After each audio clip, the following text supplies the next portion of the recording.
Mind अगर किसी भी चीज़ को सोच ले और उसकी इंटेंसिटी अगर वहाँ पर है तो बॉडी इमीडिएटली रिएक्ट करती है। अगर आपके पास कोई पेनफुल मेमोरी है, कोई ट्रॉमा है, कोई फियर है, कोई और ट्रिगर भरा पड़ा है, तो वो आपकी रोज़मर्रा की ज़िंदगी में और आपकी बॉडी में बहुत सारे नेगेटिव फैक्टर लाना शुरू कर देता है। कभी कभी केसेस में लोगों को पता ही नहीं होता कि वो क्यों परेशान हैं। किसी के बाल उड़ने शुरू हुए हैं, या किसी को अचानक थायराइड हो गया, या रूमेटॉइड अर्थराइटिस है, या किसी को सोराइसिस है, तो समझ लीजिए जब ये बीमारी शुरू हो रही थी उस समय वो एक तनाव से गुजर रहे थे। मुझे नए साल से सुबह उठना है 5 बजे, तो मैं अपने माइंड को कैसे ट्रेन करूं कि मैं उठ ही जाऊं।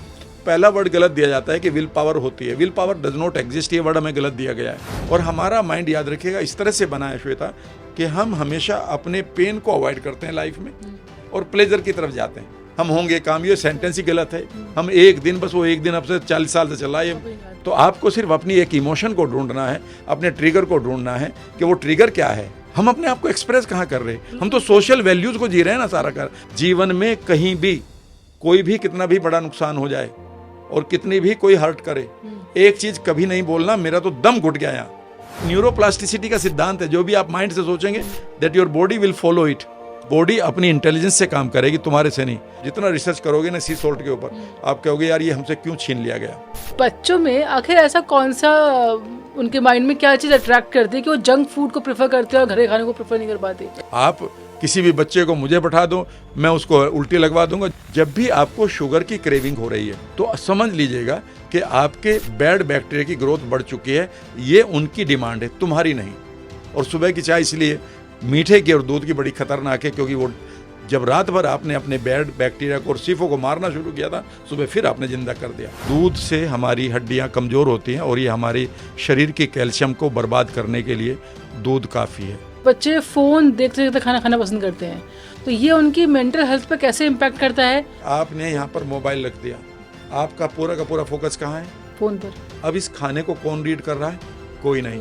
पति पत्नी के बीच में जो प्यार चाहिए उसके लिए, याद रखिएगा, वो केमिकल ही नहीं है। वो केमिकल आएगा कैसे? आपको पता है आपके गट के अंदर एक ऐसा बैक्टीरिया जो आत्महत्या करने के लिए मजबूर कर देता है। ओवर थिंकिंग की बड़ी समस्या है, बहुत ओवर थिंक करते हैं। मतलब कहते हैं ना, जितना करते नहीं उतना सोचते हैं।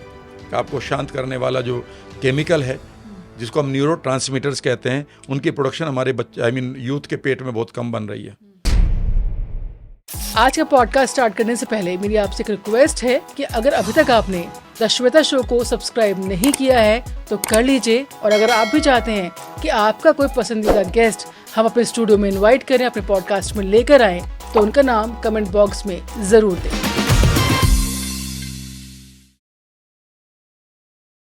नमस्कार, स्वागत है आपका द श्वेता शो में। अगर आपकी ज़िंदगी कहीं अटक गई है, चाहे हम पर्सनल लाइफ की बात करें या फिर प्रोफेशनल ग्रोथ की, तो आज का ये पॉडकास्ट आपके लिए बहुत ज़रूरी होने वाला है। जी हाँ, आज के हमारे पॉडकास्ट के गेस्ट हैं मिस्टर राम वर्मा, जो एक क्रिएटिव, एक मोटिवेशनल और एक एक्सपीरियंस्ड NLP और वेलनेस कोच है। Sir, welcome to our show. Thank you very much Shweta. Sir, सबसे पहले NLP क्या है? बेसिकली आप यूँ समझिए कि जब हम पैदा होते हैं तो हमें दो चीज़ें मिलती हैं। एक हमारी बॉडी होती है जहाँ 60 ट्रिलियन सेल्स हैं, जीन्स हैं, DNA हैं, और एक है हमारा ब्रेन जहाँ पर 86 बिलियन ब्रेन सेल्स हैं।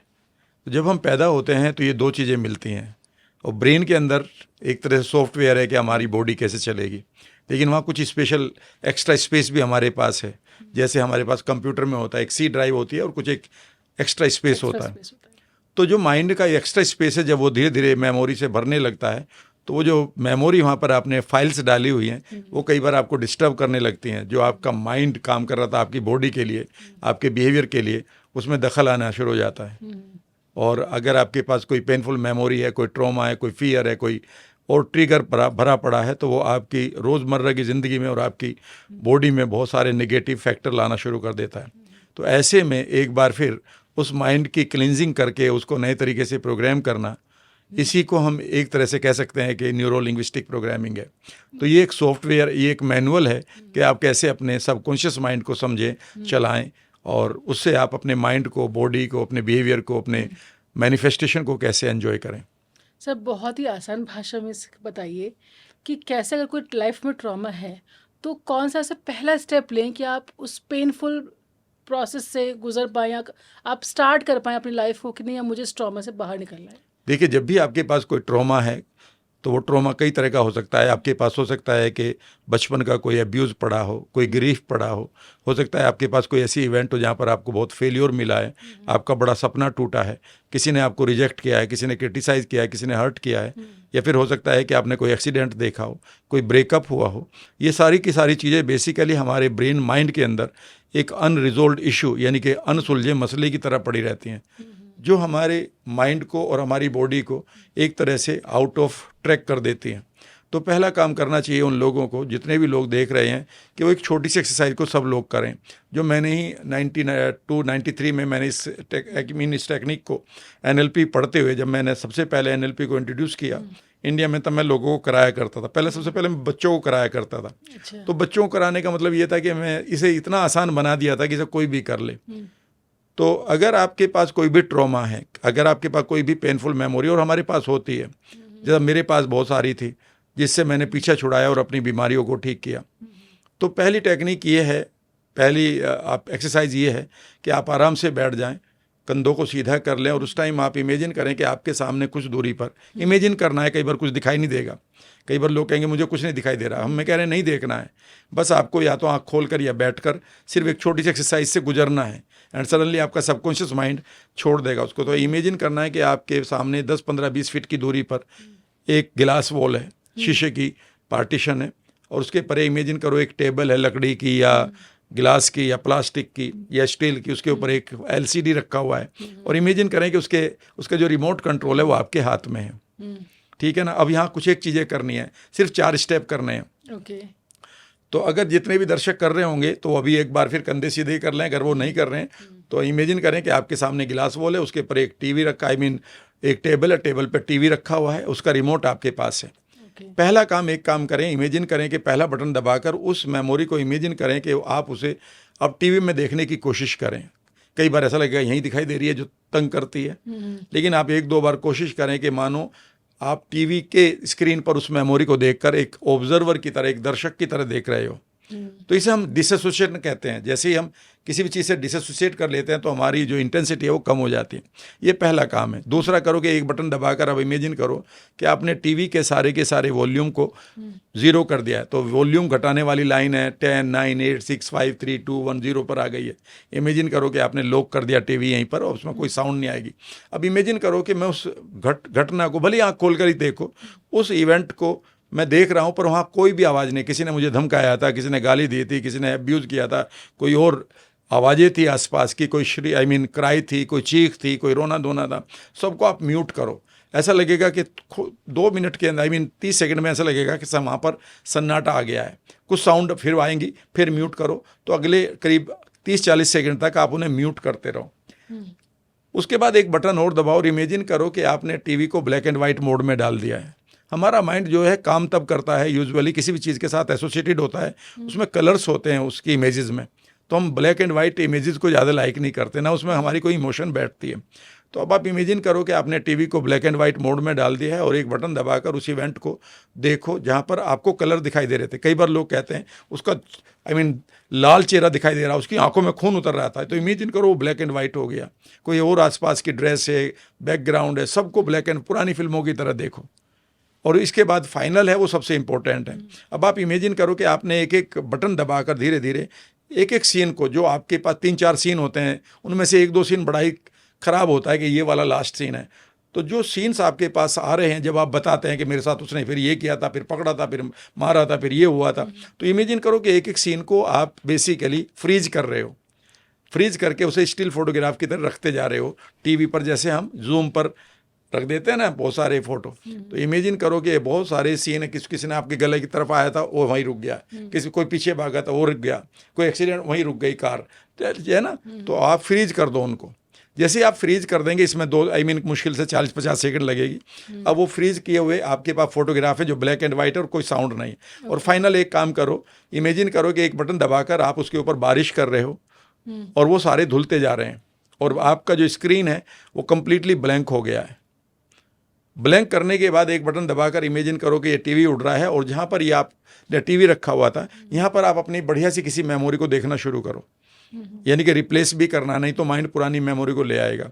इमेजिन करो कि जब आपने नया साल मनाया था, आपका बर्थडे था, आपके घर में कोई बढ़िया फंक्शन था, आप हंसे थे, खेले थे, कूदे थे, बढ़िया सा गाना सुना था, हो जाएगी बल्ले बल्ले, तो उसको वहाँ पर खूब देर तक एंजॉय करो और उसके बाद देखो कि अगर पहले इंटेंसिटी 10 थी तो अब कितनी रही। सडनली आप पाएंगे कि आपको बहुत सारी आवाज़ें अब नई परेशान कर रही हैं। अगर अभी भी आपकी इंटेंसिटी 6 या उससे ज़्यादा है, कई बार होता है ना, पता चलता है यार अभी तो है, तो इसका मतलब है कि अभी या तो कोई कलर बाकी है, कोई साउंड बाकी है, या कोई मूवमेंट बाकी है। ठीक है ना, उसे फिर दोबारा फ्रीज करो और दूसरी बार में जैसे ही ये मेमोरी 5 या उससे कम पर आपको फील हो रही है, now it will never bother you, जिंदगी भर ये अब आपको बॉदर नहीं करेगी। बस इतना सा करना है कि अगले 5-6 दिन तक आपका माइंड आपको कई ऐसी मेमोरी देगा जो आपको याद नहीं पर उसे याद आ जाएंगी, क्योंकि वो रिलीफ चाहता है इनसे और उसको रिलीफ मिल रहा है। तो अगले 5-7 दिन तक थोड़ा वॉचफुल रहो कि गाड़ी चलाओगे, अचानक आपको याद आ जाएगा यार 7th क्लास में मैंने फला आदमी को, फला अपने एक साथी को मैंने एक गलत दे दिया था, या मैंने कोई एक गड़बड़ करी थी। तो आप उन मेमोरीज को, आप 5-7 मेमोरी को हटा लें तो आप पाएंगे कि सडनली जो आपके पास द्वेष की तरह में ये मेमोरी पड़ी है वो ऑटोमेटिकली डिसएम्पावर हो गई है। मेमोरी आपके पास याद रहेगी पर वो आपको तंग नहीं करेगी, यानी कि उससे आने वाला जो हार्मोनल इम्बैलेंस आपके पास आ रहा था, कोर्टिसोल रिलीज हो रहा था, आपको नींद नहीं आ रही थी, आपकी क्राउन चक्र परेशान हो रहे थे, इनको हाइपोथैलेमस कहते हैं, वो बिल्कुल ठीक होने लगा है। सर लेकिन कभी कभी लोगों को पता ही नहीं चलता कि उससे समस्या क्या है।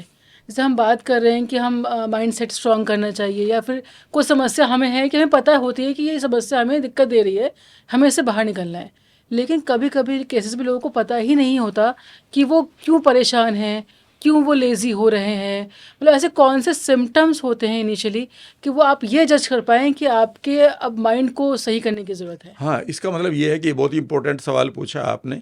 वो सिचुएशन तब होती है जब हमें किसी इसका ये नहीं पता कि हमारे साथ क्या कोई घटना ऐसी है, but I am not feeling good, तो इसे हम एंग्जाइटी कहते हैं कि ऑन गोइंग आपके पास एक डिस्कम्फर्ट चल रहा है, बेचैनी चल रही है।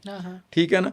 यहाँ पर बहुत सारी टेक्निक NLP की हैं, उनको तो मैं यहाँ पर घंटों तक नहीं समझा सकता, वो तो एक पूरा का पूरा एक प्रोसेस में है, लेकिन फिर भी आप कहेंगे कि कुछ तो बताओ, तो मैं आज आपको एक तरीका बता रहा हूँ। अगर हमारे किसी भी दर्शक के पास कोई भी बीमारी भी है, इवन बीमारी भी है, और बीमारी का मतलब है कि जब भी आपके पास कोई भी बीमारी आई, अच्छी किसी के बाल उड़ने शुरू हुए हैं, या किसी को अचानक थायराइड हो गया, या रूमेटॉइड अर्थराइटिस है, या किसी को सोराइसिस है, या किसी को कोई और बीमारी है, माइग्रेन हो गया है, तो समझ लीजिए जब ये बीमारी शुरू हो रही थी उस समय वो एक तनाव से गुजर रहे थे, एक एंग्जाइटी से, एक बेचैनी से गुजर रहे थे, जिसको उन्होंने ओवरलुक किया और NLP जैसी टेक्निक से उन्होंने उसको इरेज नहीं किया।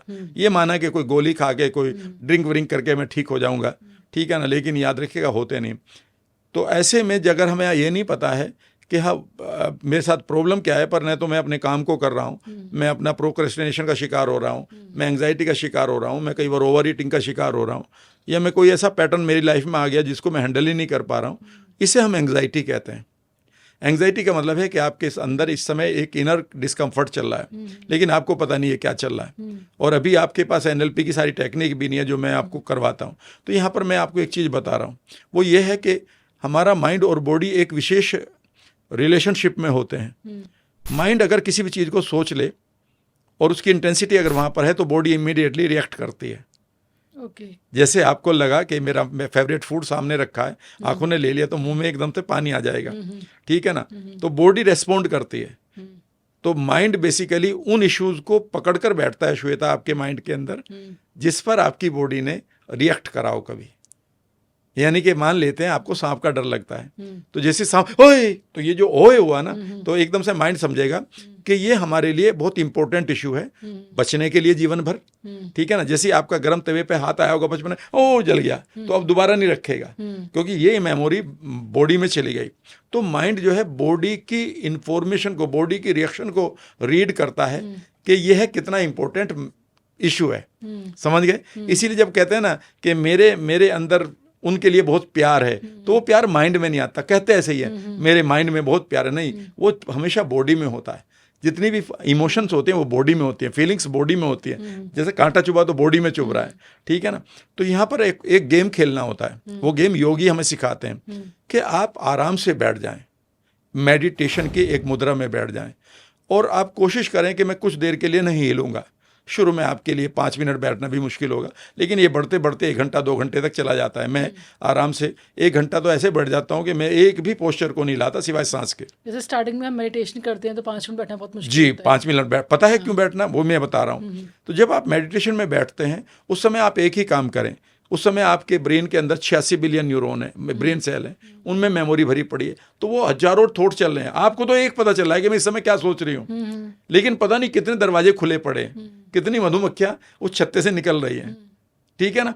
तो ऐसे में हमें क्या करना होता है कि उस समय हम एक प्रक्रिया करते हैं जिसे हम श्वास की एक विज्ञान भैरव नाम की किताब में पहली प्रक्रिया जिसको हम अपान प्राण कहते हैं। अपान प्राण करने का मतलब है कि आप अपनी सांस को ऑब्जर्व करें, उसे अब घटाएं बढ़ाएं नहीं, यानी कि प्राणों का आयाम नहीं ले जाना, यानी कि ब्रीदिंग सिर्फ देखनी है। मेरी ब्रेथ कहाँ तक जारी होगी, 8 अंगुल तक बताते हैं विज्ञान भैरव में, फिर वापस जाती है, फिर आती है। तो जैसे ही आप सांस के साथ पूरा झूला झूलने लगते हैं तो उस समय आपका सिर्फ एक थॉट होता है कि मैं अपने सांस को देख रहा हूँ। गोट माई पॉइंट।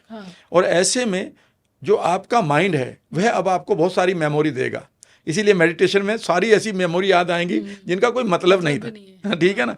तो ऐसे में श्वेता आपको करना क्या है कि शांत बैठे रहना और बॉडी को नहीं हिलाना। बहुत मुश्किल होता है सर ये करना। हाँ, और उस समय आपका सांस भी नहीं बदलना चाहिए, बस आप ऑब्जर्व करते रहें। ठीक है ना, ऑब्जर्व करते रहें तो आपका पूरा ध्यान ऑब्जर्वेशन पर, ये कहाँ तक जा रही है, कहाँ तक आ रही है सांस।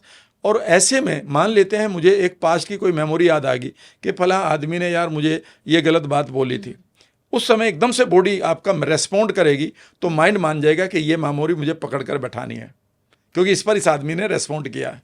अच्छा। उसी तरह से जब आप सांप से डरे थे, जब आप दरवाजे से एकदम से चौंक गए थे बंद होते ही, किसी ने जोर से आवाज़ लगाती थी, इवन मामी मामा ने या मम्मी ने, तो आप चौंक गए, क्या हुआ मम्मी।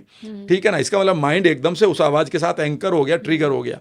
तो अब क्या कर रहे हैं कि इन ट्रिगर्स को आप तोड़ रही हो। आप कोई भी मेमोरी आए, आप अपना कोई रेस्पॉन्स नहीं दे रही हो, इसे विपස්සना में समता भाव कहा जाता है। अच्छा। यानी कि आप समता भाव बना रही हो। ठीक है ना। आपके सामने आपका फेवरेट फूड रखा है या नॉन फेवरेट फूड रखा है जिसको आप कभी नहीं खाओगी, तो भी आपको कोई फर्क नहीं पड़ रहा। यानी कि आपने ना तो राग रखा ना द्वेष रखा, अगर आप हिंदू माइथोलॉजी के अकॉर्डिंग जाए तो ये वो मोमेंट आता है। पर इस मोमेंट के लिए श्वेता कई बार हमें 6 महीने, 1 साल, 2 साल, 10 साल लग जाते हैं मेडिटेशन करने में। लेकिन अगर हम रोज कर लें एक बार दिन में, तो ये हमारे लिए एक इम्पोर्टेंट चीज़ ये बन जाती है कि जो हमारे अंदर के द्वेष है ना, जो हमारे अंदर की बहुत सारी परसेप्शन है ना, वो रोजाना हमारे अंदर एक साइंटिफिक टर्म को पैदा करते हैं। उसका नाम है सिंपैथेटिक नर्वस सिस्टम, SNS। यानी कि इनर अर्थक्वेक तो चल रहा है ना भाई, बाहर से मैं बहुत बड़े लग रहा हूँ लेकिन अंदर तो चल रहा है ना एक डर, पता नहीं, और मुझे तो पता भी नहीं है, बेचैनी, तभी तो मैं काम नहीं कर रहा ना अपना। बिल्कुल बिल्कुल। ना ही मैं अपनी बेस्ट हेल्थ जी रहा हूँ, ना कभी मुझे भूख लग रही, कभी मुझे गुस्सा आ रहा, कई बार मैं अकेलेपन का शिकार हूँ। दुनिया मेरे चारों तरफ है, सारा परिवार मेरी तरफ देख रहा है कि यार तुम खुश हो जो, लेकिन मैं दुखी हूँ। ठीक है ना। इसका मतलब मेरे अंदर कुछ ना कुछ तो पड़ा है ना। तो ऐसे में अगर आप रोजाना सोते हुए इस टेक्निक को कर ले जो मैंने बताई, दिन में करे ना करे लेकिन सोते हुए कर ले, तो जो आपने जो इनर अर्थक्वेक आपके चल रहे हैं, हमें नहीं पता किन विचारों से, वो पैरासिम्पैथेटिक नर्वस सिस्टम में बदल जाएंगे, यानी कि वो शांत होने शुरू हो जाएंगे। शांत होने का मतलब है कि आपकी ग्लैंड जो हार्मोन रिलीज करती है, पूरी बॉडी में मैसेंजर की तरह काम करती है, वो शांत होनी शुरू हो जाएंगी। आपको क्वालिटी रिकवरी टाइम मिल रहा है। ठीक है ना। और जितने आप शांत होंगे उतनी ही देर में बॉडी अपने आप को रिकवर कर लेती है। आपको बढ़िया थॉट अगली सुबह के आ जाएंगे, सुबह बढ़िया एनर्जी के साथ उठेंगे। और अगर आपने ये एक बार साधना कर ली, सिद्धता कर ली कि भाई आप 20 मिनट के लिए बिल्कुल नहीं लेंगे, ठीक है ना, तो ये 20 मिनट काफ़ी है आपके लिए।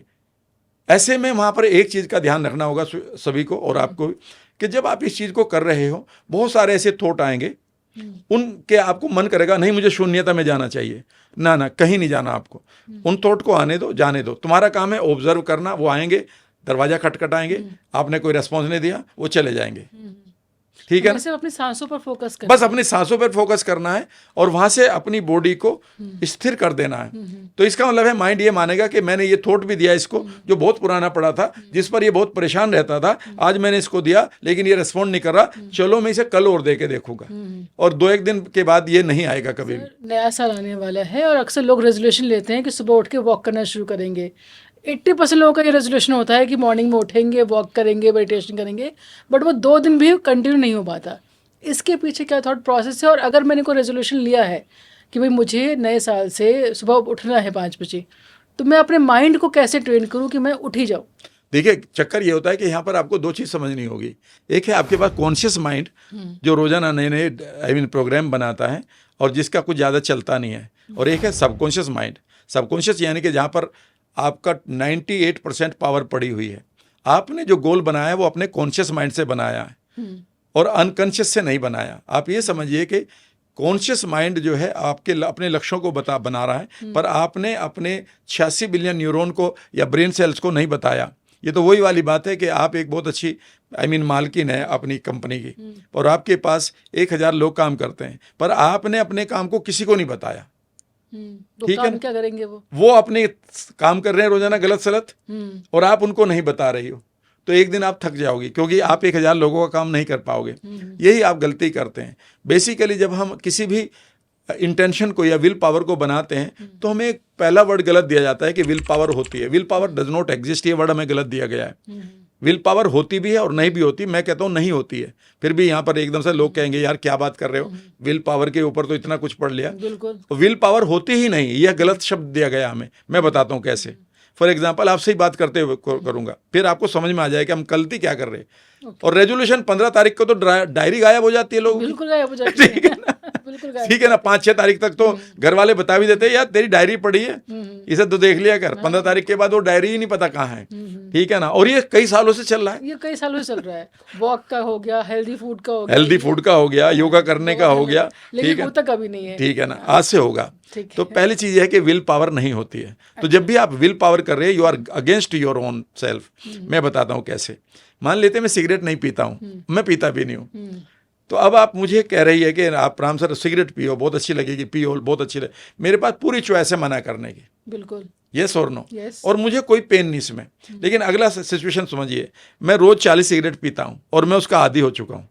अब आप मुझे कह रही है कि राम सर विल पावर से आज सिगरेट नहीं पीना है, और जब मैं अब सिगरेट नहीं पी रहा हूँ और मेरी तलब बढ़ती जा रही है, पूरी बॉडी के अंदर अब मेरा विड्रॉल सिम्टम्स आ रहे हैं, ठीक है ना, मैं बेचैनी बढ़ रही है, इस समय मैं अपने पेन को एंजॉय कर रहा हूँ या प्लेजर को? पेन को ही एक्सपीरियंस कर रहा हूँ ना। और हमारा माइंड, याद रखिएगा, इस तरह से बना है श्वेता कि हम हमेशा अपने पेन को अवॉइड करते हैं लाइफ में और प्लेजर की तरफ जाते हैं।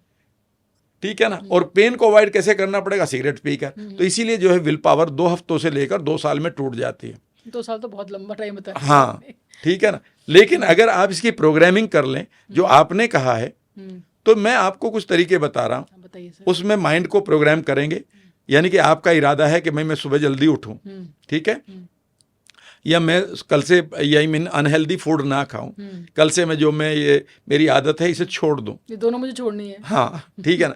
तो पहली चीज होती है कि आपको अपने माइंड का सबसे पहला जो दरवाजा है उसे खोलना होगा, नहीं तो वो काम नहीं करेगा। वो है आपका वाई। आप क्यों छोड़ना चाहती हैं? जब तक आपके पास कोई इमोशनल रीज़न नहीं होगा। कई बार लोग कहते हैं कि मैं उनसे कहता हूं, जब मैं गोल सेटिंग करवाता हूं बड़े बड़े लोगों की भी, और मैं उनसे पूछता हूं कि ये 1000 करोड़ की आपकी कंपनी है, इसे 1500 करोड़ पे ले जाना चाहते हो, रीज़न क्या है, क्यों? तो वो कहते हैं आई विल फील हैप्पी। मन का हैप्पी तो आप 2 पैग लगाकर भी हो सकते हो। करेक्ट। तो हैप्पी वर्ड में कोई इंटेंसिटी नहीं है। हर आदमी हैप्पी होना चाह रहा है। ठीक है ना? एक रिक्शा वाला भी कहेगा एक रिक्शा मैं चला रहा हूँ, 2 मैं किराए पे देने लगूँ, आई विल बी हैप्पी। ठीक है ना? हैप्पी तो आपका एक ऐसी प्रेशर कुकर की सीटी है जो पहले भाप में निकल जाती है। आपके पास सबसे पहली इंपॉर्टेंट चीज़ है कि आपके पास कोई इमोशनल वाई होना चाहिए जीवन में। ठीक है ना? मैं आपको एक छोटा सा एग्जाम्पल दे रहा हूँ। उस एग्जाम्पल को जब भी आप रिलेट कर लोगे तभी आप अपने लेवल को एकदम से बढ़ा लोगे। और आपको किसी मोटिवेशनल स्पीकर की जरूरत नहीं है, आपको कोई विजन बोर्ड बनाने की जरूरत नहीं है। Okay. मेरा पहला रूल है, मैं आपसे ही पूछता हूँ, आप तो एक आप महिला हैं, एक माँ है, उसके गोद में एक बच्चा है 2 साल का, उसका पैर कट गया गलती से, ठीक है ना, उसमें खून बह रहा है, वो कभी अपने कपड़े से, कभी रुमाल से, कभी हाथ से, और वो चिल्ला रही है कि डॉक्टर कहाँ है। और उस माँ से कहो कि इस बच्चे को भूल जाओ, मैं तुम्हें 10 लाख रुपए दूंगी। नहीं भूल सकती। नहीं भूल सकती ना? नहीं भूल सकती। करोड़ पे भी नहीं भूलेगी, समझ लीजिए। और वो किसी भी खुशी पर नहीं भूलेगी। पता है क्यों? वो सिर्फ एक चीज़ ही करेगी कि इस बच्चे को हीलिंग मिलनी चाहिए। यस और नो? इसको ट्रीटमेंट मिलना चाहिए, मेरा बच्चा ठीक होना चाहिए। असलियत में उसके बच्चे के ठीक होने के साथ उसे जो इमोशन आएगी वो नॉन रिप्लेसेबल है। बच्चे को ठीक करने में उसे जो आनंद आएगा उसे किसी और चीज से रिप्लेस नहीं किया जा सकता। उसके लिए वो किसी पैसे से, उसे कहना जी आपको हम एक गिफ्ट देंगे, अच्छा एक कार दे देंगे 10 साल बाद, वो कहेगी नहीं चाहिए, इसको ठीक होना है, यस और नो। तो जिस दिन याद रखिएगा आपके अपने लक्ष्य के लिए सबकॉन्शियस माइंड के पास इंटेंसिटी हो, इंटेंशन तो सबके पास है, सबके पास है, इंटेंशन तो सबके पास है, एक दिन हम होंगे काम, ये सेंटेंस ही गलत है, हम एक दिन, बस वो एक दिन अब से 40 साल से चला है, एक दिन। तो आपके पास इंटेंसिटी क्या है यह तय करती है कि आप कितना उठेंगे, ठीक है ना। याद रखिएगा, मैं आपको एक चीज बताता हूँ, आपकी बॉडी के अंदर कितनी पावर है और एक डिसीजन को लेने के लिए आप बहुत सारे काम कर देती हैं, फ्लो में कर देती हैं, आप ये भी नहीं सोचते कि ये इसके लिए तो मैं बनी भी नहीं थी, और हो जाता है। 2010 और 11 में कैलिफोर्निया में की एक स्टोरी है, रियल स्टोरी है। वहां पर एक आदमी ट्रैक्टर चला रहा है अपने फार्म हाउस में, और अचानक वो ट्रैक्टर पलट जाता है, वो आदमी उसके नीचे आ जाता है। ट्रैक्टर का वेट है 1340 किलोग्राम, यानी कि ऑलमोस्ट 1340 किलोग्राम से बिग वेट, और वो चिल्ला रहा है कि बचाओ बचाओ। ट्रैक्टर घूम रहे पहिए ऊपर उसके पड़े हुए। तभी एक मैजिक होता है, उसकी 2 बेटियां खड़ी हैं वहाँ, एक की उम्र है 13 साल और एक की है 16 साल। एक का नाम है हाइना और एक का नाम है हेली। एंड वो अपने फादर को बचाने के लिए उस ट्रैक्टर में, उन्हें तो ये भी नहीं पता पकड़े कहाँ से, ट्रैक्टर चल रहा है, ठीक है ना वहाँ ये कुछ ग्रिप है, एंड वो दोनों बच्चे अपने फादर को उठाने के लिए, बचाने के लिए उस ट्रैक्टर को उठा देते हैं, और वो आदमी बच जाता है। और ये काम कभी वो दोबारा नहीं कर सकते, बिकॉज उस समय जो इंटेंसिटी आई है, बचाना है बस। कैसे? बस जिस दिन आपने अपने जीवन के मूल्यों को, अपने जीवन की लाइफ की वैल्यू को, अपने अपने अपने आने वाले जीवन की वैल्यू को देख लिया ना खूबसूरत आंखों से, कि ये लाइफ में जी रही होंगी अगर मैंने ये काम कर दिया, अगर मैंने ये छोड़ दिया, ये है मेरे रिवार्ड्स। और वो रिवार्ड्स अगर दिल को टच कर रहे, दिमाग को नहीं, लॉजिक नहीं, ठीक है ना, उस टाइम आप इमीडिएटली बदल जाएंगे। और इसके बाद दूसरी टेक्निक ये है कि आप इसकी रोल मॉडलिंग कर रहे हैं। रोल मॉडलिंग का मतलब है कि इमेजिन करो जो आप करना चाह रहे हो वह अपने सामने, इमेजिन करो कि आप एक होम थिएटर में बैठे हुए हैं, और होम थिएटर में बैठकर आपके सामने स्क्रीन है, आपके सामने आप वही, आपके पास एक रिमोट कंट्रोल है, और इमेजिन करें कि वहाँ पर आप अपने कैरेक्टर को देख रहे हैं जो इस काम को करना सीख चुका है। वो मीठा खाता था, अदर यू कह रहा no I don't need it, और वो उसके ऐसे सरकाते हुए वो एक हेल्दी फ्रूट की तरफ जा रहा है। या जैसे उसका अलार्म बज रहा, वो एकदम से कह रहा है इट्स माई डे, और वो एकदम से बढ़िया ड्रेस पहन के जॉगिंग भी कर रहा है। और लास्ट सीन में रिवार्ड आने चाहिए, ये वही रिवार्ड होने चाहिए जो नॉन रिप्लेसेबल है। बेसिकली हमारे पास जिस काम को हम नहीं कर रहे हैं, याद रखिएगा, जिस आदमी के पास रिवार्ड की क्वालिटी बढ़िया होगी उस आदमी को मैं अलग बता दूंगा कि ये बंदा, इसको कोई नहीं रोक सकता। जिसकी रिवार्ड की क्वालिटी है, यार मुझे एक बाइक किस देनी है, और मेरे यार ये किचन चल जाए, और बस आई मीन जो मेरे बॉयफ्रेंड गर्लफ्रेंड है उनके साथ अपना पार्टी हो जाए, मुझे इतना पैसा चाहिए, बस हो गया काम। लेकिन एक आदमी कहता नहीं, मेरे पास ये है कि मेरे मदर ने एक दिन मुझे कहा था कि बेटा तेरे ऊपर ही मेरा फ्यूचर टिका है, बस ये वर्ड्स उसके पास हैं, जब तक ये वर्ड्स उसकी मदर के उसको सुनाई देते रहेंगे उसे कोई नहीं रोक सकता, बशर्ते कि वो माँ को प्यार करता हो। समझिए, तो आपको सिर्फ अपनी एक इमोशन को ढूंढना है, अपने ट्रिगर को ढूंढना है कि वो ट्रिगर क्या है। बेसिकली हम गड़बड़, मोटिवेशन की तो जरूरत ही नहीं पड़ती। एक माँ को कहाँ मोटिवेशन की जरूरत पड़ती है कि अगर इसके बच्चे को 103 बुखार है और वो सो जाएगी रात को, उसको भी अगर बुखार है वो नहीं सोएगी, ठीक है ना। याद रखिएगा, it is the why that makes the people go, ये लोगों का वाई है, और लोगों को यही पता नहीं होता, बस वो ये, और वाई को वो छोटा बना देते हैं। आप कहते हैं जी, कई बार मैं कहता हूं कि भाई पैसा कमाना चाहते हो, हाँ जी। कई बार लोग मेरे पास आते हैं बड़ी बीमारियों को लेकर, वो कहते हैं कि सर मुझे ये बीमारी है, बड़े खतरनाक नाम होते हैं उनके। मैं कहता हूं अगर ये ठीक होगी तो क्या करोगे, मतलब क्या मिलेगा आपको? Sir I will be satisfied, मैं भी दुनिया के लिए कुछ करूंगा। मैंने कहा कौन से लोग हैं दुनिया के? बहुत जेनरिक सा आंसर हो, जनरल सा सेंटेंस, जेनरिक हो गया।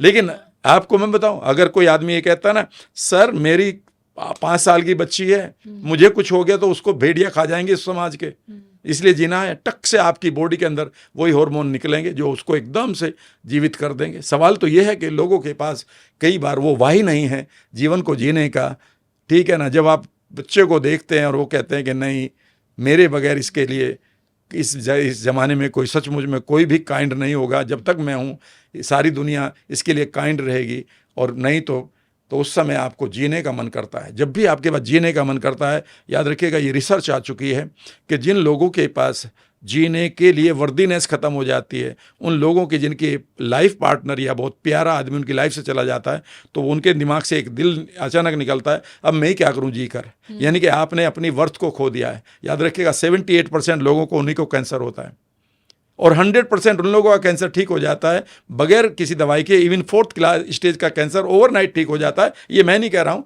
आप कभी भी लव मेडिसिन एंड मिरेकल किताब पढ़िए डॉक्टर बर्नी सीगल की, वो अभी भी जिंदा है। जिन लोगों ने एक बार तय कर लिया कि मुझे जीना है, मेरे पास और कोई चॉइस नहीं। आपका माइंड, याद रखिएगा, हर एक मोमेंट को सुनता रहता है। हम क्या कर रहे हैं कि हम अपने आप को, हमें बेसिकली इसमें हमारी भी बहुत सारी गलती नहीं है। बचपन से ही हमें हमारी ब्रांडिंग खराब कर दी जाती है। ए गलत, हमने ऐसे लिखा था, ए हमने ऐसे लिख दिया, बी ऐसे लिख दिया। वो मेरी क्रिएटिविटी थी। एकदम टीचर कहेगी ये गलत है, ऐसे लिखना है, मतलब मेरी क्रिएटिविटी थी, मैं ए को कैसे एक्सप्रेस कर रहा हूँ। पर अब मुझे बताएंगे ये टीचर विद ड्यू रेस्पेक्ट कि तुम्हें ऐसे लिखना है तब तुम्हें रिवार्ड मिलेगा।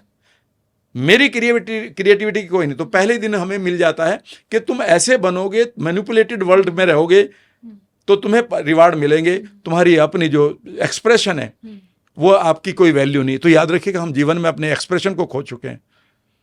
हम अपने आप को एक्सप्रेस कहाँ कर रहे हैं? हम तो सोशल वैल्यूज को जी रहे हैं ना सारा कर, हम तो उन नैरेटिव को जी रहे हैं। चार लोग क्या कहेंगे, हम इस पर जी रहे हैं। राम वर्मा अगर ऐसे करेगा तो ही तो अच्छा है ना। श्वेता तुम ऐसा करोगी तो तुम एक अच्छी बेटी तभी कहलाओगी, एक अच्छी बहन अच्छी कैसे कहलाओगी, एक माँ, एक जो भी है, ठीक है ना। आपके रोल्स के साथ आपको बांध दिया जाता है कि ये रोल अगर ऐसे करोगे तो अच्छे हैं। तो सिंपल सी बात है, फिर हम उस रोल को जीने लगते हैं। हाँ, रामलीला में गए थे रावण बनने के लिए, एक शो के लिए, और जीवन भर रावण ही बने हैं। रामलीला बहुत पहले खत्म हो चुकी है। सही बात है सर। माइंड सेट को चेंज करके ऐसे कौन कौन सी बीमारियां हैं जिससे आप जंग जीत सकते हैं? आप देखिएगा, अगर आप माइंड सेट को ठीक कर लेते हैं तो मुझे ये बीमारी बताइए कि किससे ठीक नहीं कर सकते। भाई चोट लग गई वो दूसरी बात है, भाई यद्यपि उसके पास भी विजुअलाइजेशन है। जितने भी मैं आपके साथ शेयर कर लेता हूँ, जब भी आपके पास पास्ट की पेनफुल मेमोरीज पड़ी हैं जिसमें आप इनसिक्योर और विक्टिम बने हैं तो आपको माइग्रेन होने के चांसेस हैं। जब भी आप स्ट्रेस में जिए हैं बहुत टाइम तक और आपको एक डर और कन्फ्यूजन का माहौल रहा है तो ऑटो इम्यून डिजीज आएंगे। जितने भी थायराइड, बालों का गिरना, सोराइसिस, लूपस और रूमेटाइड अर्थराइटिस है, क्योंकि एक पार्ट आपका अंदर से मार रहा है। साइको न्यूरो इम्यूनोलॉजी, ये तो वर्ड पढ़ लेना ना, साइको न्यूरो इम्यूनोलॉजी। साइको का मतलब है आपकी सोच, न्यूरो का मतलब नर्वस सिस्टम, आपकी सोच आपके नर्वस सिस्टम से, इम्यूनोलॉजी आपकी इम्यूनिटी को हमेशा मैसेज दे रही है न्यूरोपेप्टाइड के द्वारा। इस समय भी जब अगर आप खुश महसूस करेंगे तो इमीडिएटली आपकी इम्यूनिटी अलग तरीके से काम करेगी, और जैसे ही आप डर में जिएंगी लगातार तो आपकी इम्यूनिटी तो सप्रेस हो जाएगी। सप्रेस हो जाती है तो आपको बहुत सारे इन्फेक्शन होंगे या फिर कैंसर हो जाता है लोगों को जिनकी इम्यूनिटी सप्रेस हो जाती है, क्योंकि हर रोज हमारी बॉडी में 10,000 कैंसर सेल बनती हैं और वो हमारी इम्यूनिटी उन्हें मार के बाहर भगा देती है। जैसे सफाई चलती है, आपके इस रोड पर भी सफाई चलती है, 3 दिन अगर सफाई ना चले तो ढेर लग जाते हैं ना। तो बिल्कुल वही तो है। दूसरा, इम्यूनिटी हमारी या तो फिर ओवर रिएक्ट करते हैं, उसे हम एलर्जीज कहते हैं। और तीसरी है सबसे इंपॉर्टेंट कि हमारी इम्यूनिटी ओवर रिएक्ट करके वो कन्फ्यूजन होकर हमारी बॉडी को मारने लगते हैं। इसे ऑटो इम्यून कहते हैं। 100 से ज़्यादा बीमारी यंग लड़के लड़कियों को आ रही है। तो अगर आप शांत हो जाएं यहाँ से तो आप अपनी इम्यूनिटी को ठीक करते हैं। आगे सुनिएगा, ये तो इम्यूनिटी तो आपने पैंडेमिक के बाद वर्ड सुना है ज़्यादातर, बिल्कुल। लेकिन अभी तो आपने कभी एक वर्ड को तो सुना ही नहीं, एंजियोजेनेसिस। एंजियोजेनेसिस का मतलब है कि आपको जिंदा रखने के लिए बॉडी आपकी हर टाइम नई ब्लड वेसल्स बनाती रहती ताकि हर जगह पर आपका ब्लड जाए।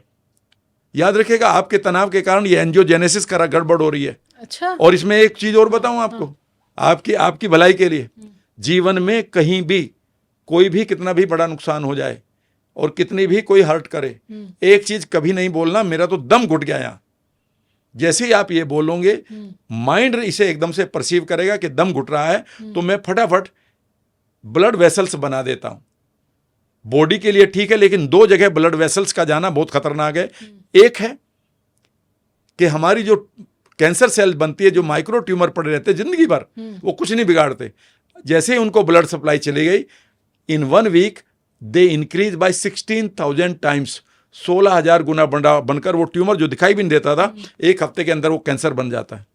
ये मैं नहीं कह रहा हूं, आप किताब पढ़ लीजिएगा, eat to defeat the disease, doctor William Li की, जिन्होंने मत बोलिए। और दूसरा, जीवन में आप 50 साल की उम्र के बाद जितने भी घर के लोग हैं उन्हें एक एक्सरसाइज कराइएगा। दूसरी जगह ब्लड का जाना बहुत खतरनाक है, वो है आंख, आईज। और कई बार आप देखेंगे कि 50-55 के बाद अचानक कोई कहता है मेरी एक आंख से दिखना बंद हो गया, इसे AMD कहते हैं। AMD का मतलब है age related macular, macular means related to eye, macular degeneration. इसका मीनिंग यह है कि गलती से आपके माइंड और बॉडी ने आपकी आंख को, ठीक है ना, वो दे दी है, क्या कहते हैं, ब्लड सप्लाई दे दी है आपके तनाव के कारण, और आपकी रेटिना का जो लिक्विड था वो सारा ख़त्म हो गया। तो उनको कहिएगा कि इमेजिन करो कि आपके हाथ में एक नोब है, एक बाएं हाथ में, एक दाएं में। ये तो आप भी क्या करो, इमेजिन करो कि राइट हैंड साइड वाले नोब को आप बढ़ा रहे हो कि पूरी बॉडी की सप्लाई जा रही है आपके सभी अंगों को। इवन बालों को याद रखिएगा, समय से पहले बालों का ग्रे होना, गिरना, याद रखिएगा ये एंजियोजेनेसिस की प्रॉब्लम है। जिन लोगों को, मेल्स को ED की प्रॉब्लम है, वो बेसिकली एंजियोजेनेसिस की प्रॉब्लम है। You are not supplying the blood, क्योंकि आप इतने स्ट्रेस में हैं, ठीक है ना। और इमेजिन करो कि एक नोब को आप उल्टा घुमा रहे हैं कि अगर गलती से वो ब्लैक के डॉट इमेजिन कर लो, उन पर कभी ब्लड सप्लाई जा रही, तो उन नदियों को, उन चैनल्स को, उन दरियाओं को बंद कर दो इमेजिनेशन में, और आंखों के भी। याद रखें, ये 60 साल की उम्र में या 55 साल की उम्र में ये बहुत कुछ चल रहा है, AMD की डिजीज। आपने इसके अलावा जब आप स्ट्रेस में होते हैं, आपकी हर सेकंड आपकी बॉडी के अंदर 2% ऐसी सेल्स हैं जिनको आप स्टेम सेल कहते हैं। इसका नाम जरूर सुना होगा। और आजकल जब भी कोई डिलीवरी होती है तो एक आदमी आ जाता है दूसरे उसे कि सर अपने बच्चों की स्टेम सेल प्रिजर्व करवा लो, ठीक है ना, 1-2 लाख रुपए के वो प्रिजर्वेशन हो जाता है कि ये काम आएंगे। पता है आपको, ये स्टेम सेल 24/7 आपका काम कर रही है। उन 2% सेल हमारे पास ऐसी होती हैं, उनकी अपनी कोई पहचान नहीं होती। अच्छा, ठीक है ना। मान लेते हैं आज आपकी स्किन की सेल्स पर कोई अटैक हो रहा है या वो प्रॉपरली जनरेट नहीं हो रही है, तो दे विल कम, कहाँ से, हड्डियों में जो बोन मैरो होता है वो वहाँ से मधुमक्खियों की तरह फ्लाई करते हैं और वो स्किन सेल बन जाते हैं, और स्किन सेल्स को ठीक ठाक करके वो दोबारा वापस चले जाते हैं। मान लेते हैं आपके बाल खराब हो रहे हैं, वहाँ की सेल को गड़बड़ हो रही है, वो इमीडिएटली आएंगे और वो हेयर सेल बनेंगी, ठीक है ना। मान लेते हैं वो किसी मसल में गड़बड़ है, तो एकदम मसल में मान लेते चोट लग गई है और उन्हें एकदम से रीजनरेट करनी है, तो वो वहाँ से आएंगी और वो मसल सेल्स बन जाएंगी, यानी कि they become that particular cell. इतनी उनके पास इंटेलिजेंस होती है। पता है, उसको भी हम खराब कर देते हैं इसी माइंड सेट से।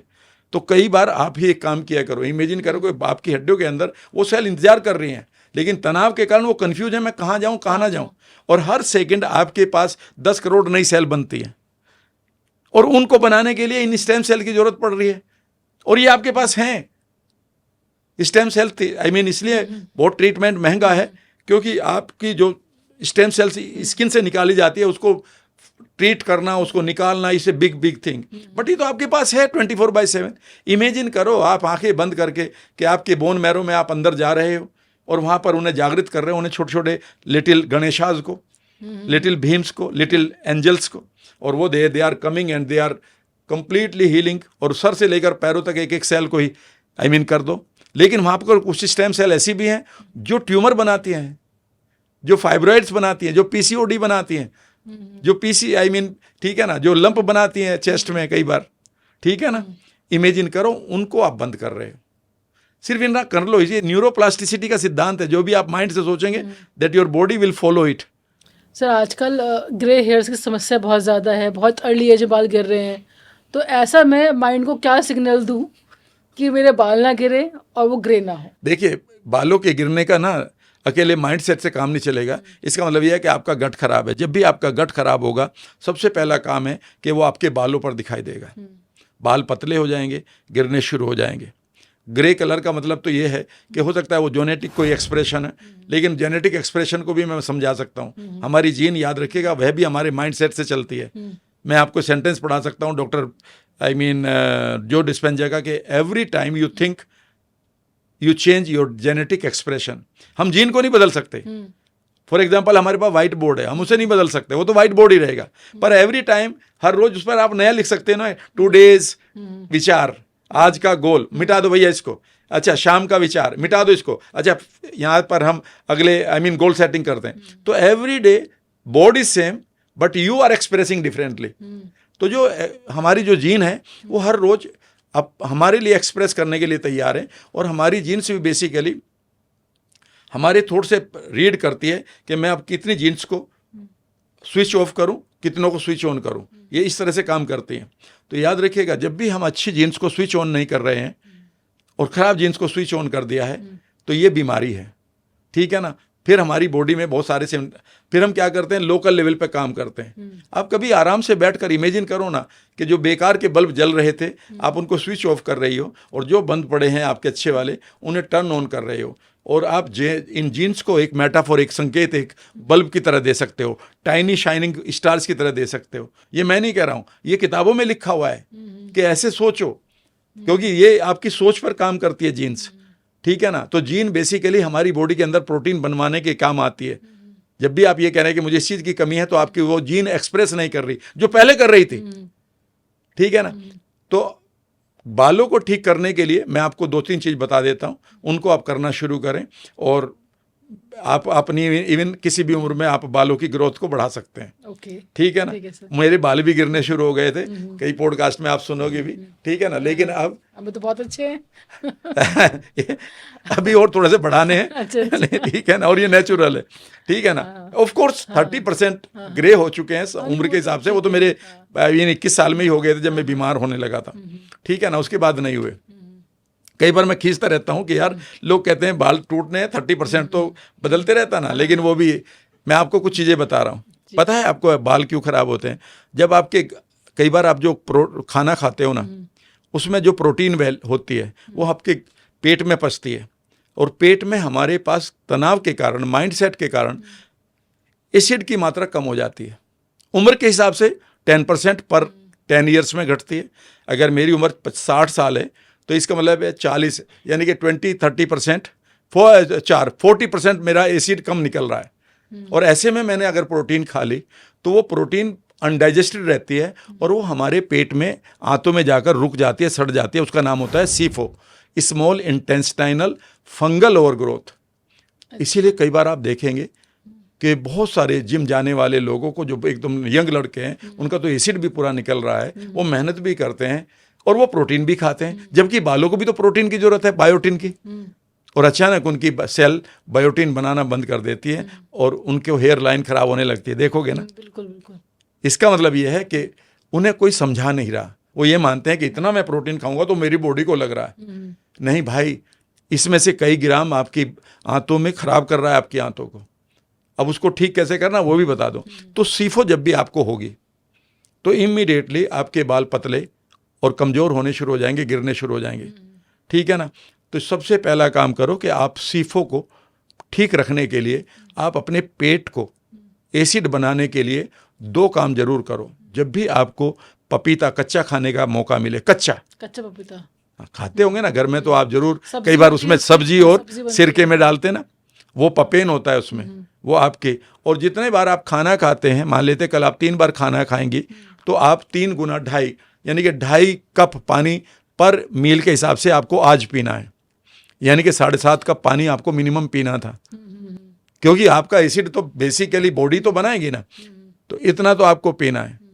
फिर दूसरी बात है कि अगर आप अपनी आंतों को, गट को, हो सकता है कि ये पॉडकास्ट है अगला आपको करना पड़े गट के ऊपर ही, अभी तो एनएलपी के बहुत बड़ा चैप्टर, वो तो पूरा का पूरा, वो तो 4 घंटे का है।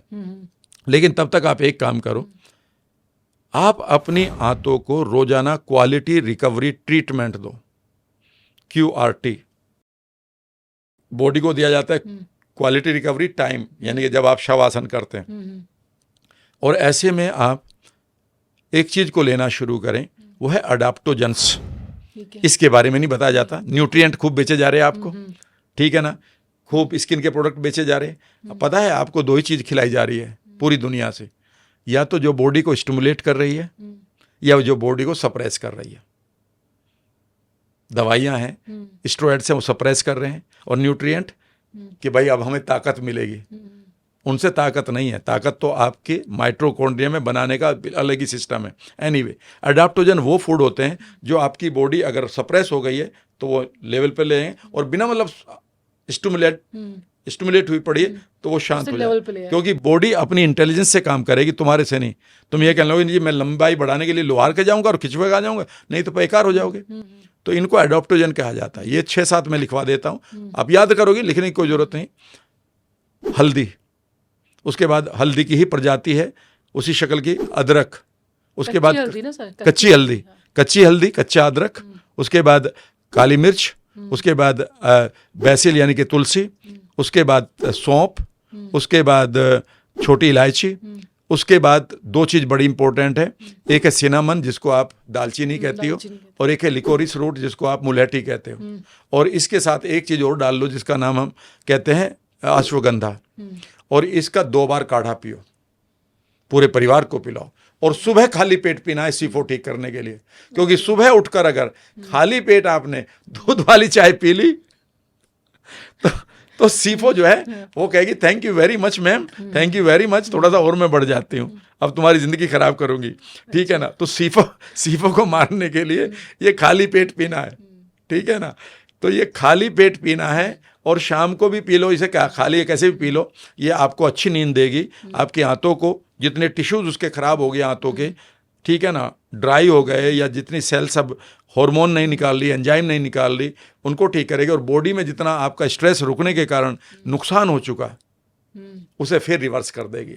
ये एंटी एजिंग भी है। तो ये काढ़ा पीने से सर बाल ठीक हो जाएंगे? बाल ही ठीक नहीं होंगे, सब कुछ ठीक होगा, स्किन ठीक होगी, आपकी एनर्जी बढ़ेगी, लेकिन ये इंटीग्रल पार्ट है, ये नहीं कि मैं कितने दिन पीऊँ, बस ये आपका पार्ट है। एक चीज़ और भी है कि बालों जैसी जगह पर एक चीज़, दो चीज़ों को और भी समझना होगा आपको। कई बार हमें आजकल हम जंक फूड और एक एनवायरनमेंट ऐसे रहने लगे जहाँ पर हमारा एयर क्वालिटी इंडेक्स जो है बहुत खतरनाक चल रहा है, आपके पास स्ट्रेस बहुत है, सुबह आते हो ऑफिस में कितना काम करना पड़ता है, आपको क्वालिटी रिकवरी टाइम मिलता ही नहीं कई बार, ठीक है ना। अपने आप को फ्रेश करने के लिए आप चाय पीनी पड़ती है, कॉफ़ी पीनी पड़ती है, ठीक है ना। तो ऐसे में गड़बड़ी हो जाती है कि आप बालों को कुछ चीज़ें नहीं दे पा रही, उनका नाम है ट्रेस मिनरल्स। ट्रेस मिनरल्स वो मिनरल्स होते हैं श्वेता जो हमारे लिए बहुत ज़रूरी हैं, लेकिन वो बहुत कम क्वालिटी में चाहिए। मिनरल्स फॉर एग्जांपल हमें बोरोन चाहिए, हमें मैग्नीशियम चाहिए, हमें जिंक चाहिए, हमें सेलेनियम चाहिए, हमें क्रोमियम चाहिए, हमें कॉपर चाहिए। कॉपर जो डाइजेस्टेबल कॉपर है, याद रखिएगा, वह आपकी एंजियोजेनेसिस में काम आता है। अगर आप इनडाइजेस्टेबल कॉपर खा रहे हो तो मैं आपको किताब का नाम भी बता दूंगा, डॉक्टर का नाम भी बता दूंगा, ठीक है ना। उस इवन वो अवेलेबल भी है इंस्टाग्राम पर, इंडिया में खूब दिखाई देती है, लोग सुनते नहीं क्योंकि अंग्रेजी में बोलते हैं, अमेरिकन एक्सेंट है उनका। हमारा जो कोबाल्ट है, कॉपर है ना, वो हमारे लिए जो हार्ट की हमारी बहुत सारी ब्लॉकेज चल रही है, वो इमीडिएटली नई आर्टरी बनाने के लिए तैयार है, वो सेकंड्स में। ये इसमें नहीं कि महीनों लगते हैं। अभी कई बार चोट लगेगी तो इमीडिएटली आपको लगेगा वहाँ बहुत सारी ब्लड सप्लाई शुरू हो चुकी है, आपकी एंजियोजेनेसिस और स्टेम सेल इमीडिएटली काम करते हैं, इधर 24/7। पर हमने माइंडसेट से खराब कर रखी। ये सारे ट्रेस मिनरल्स पता है आपको लेने, अगर नहीं आपको मिलेंगे तो गड़बड़ होगी। अब आप कहेंगे सर ये ना कहाँ से लें, बिल्कुल। तो मैं आपको एक चीज़ बता रहा हूँ, उसके बाद आप देखिएगा, आप ये कहेंगे राम साहब मज़ा आ गया, ये पॉडकास्ट से लाइफ बिल्कुल बदल गई। और वो आपको याद आ जाएगा, हमारे पास इंद्र देवता और सूर्य देवता ने बहुत ही हमें गिफ्ट दे रखी है एक चीज़, उसका नाम है समुद्री नमक। समुद्री नमक वही नमक है जो आपके शहर में कस्बों में सड़क आई मीन पंसारी की दुकान के सामने डली वाला नमक खाली पड़ा रहता था। 1 रुपए की एक बोरी आया करती थी 1970 में, मुझे याद है, 1 रुपए की मेरे फादर ने खरीदी, मुझे याद है अभी भी, और उसे ही पीस कर हम खाया करते थे, ठीक है ना, हर जगह उसे लगाया करते थे हर चीज़ पर। अब हमने उसको रिफाइंड कर दिया, रिफाइंड करके हमने उसमें से 88 चीज़ें निकाल दी और 3 छोड़ दी, उसमें सोडियम, क्लोराइड और आयोडीन, और बाकी सारे मिनरल निकाल दिए। याद रखिए उसमें 92 मिनरल्स हैं।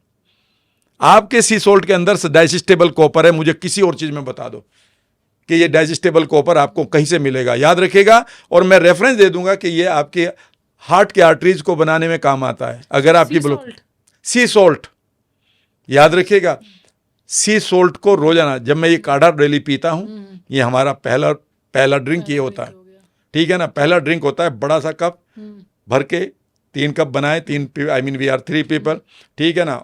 डालने से पहले एक चुटकी सी सोल्ट या जो डली है वो धीरे से डाल दी, पहले एक घूंट आई मीन 1 बूंद पानी होता है, सब तीनों कप में इतने वो हो जाता है, इतने वो उबलती है, इतने वो पिघल जाता है, ठीक है ना, घुल जाता है, और उसके बाद वो डाला।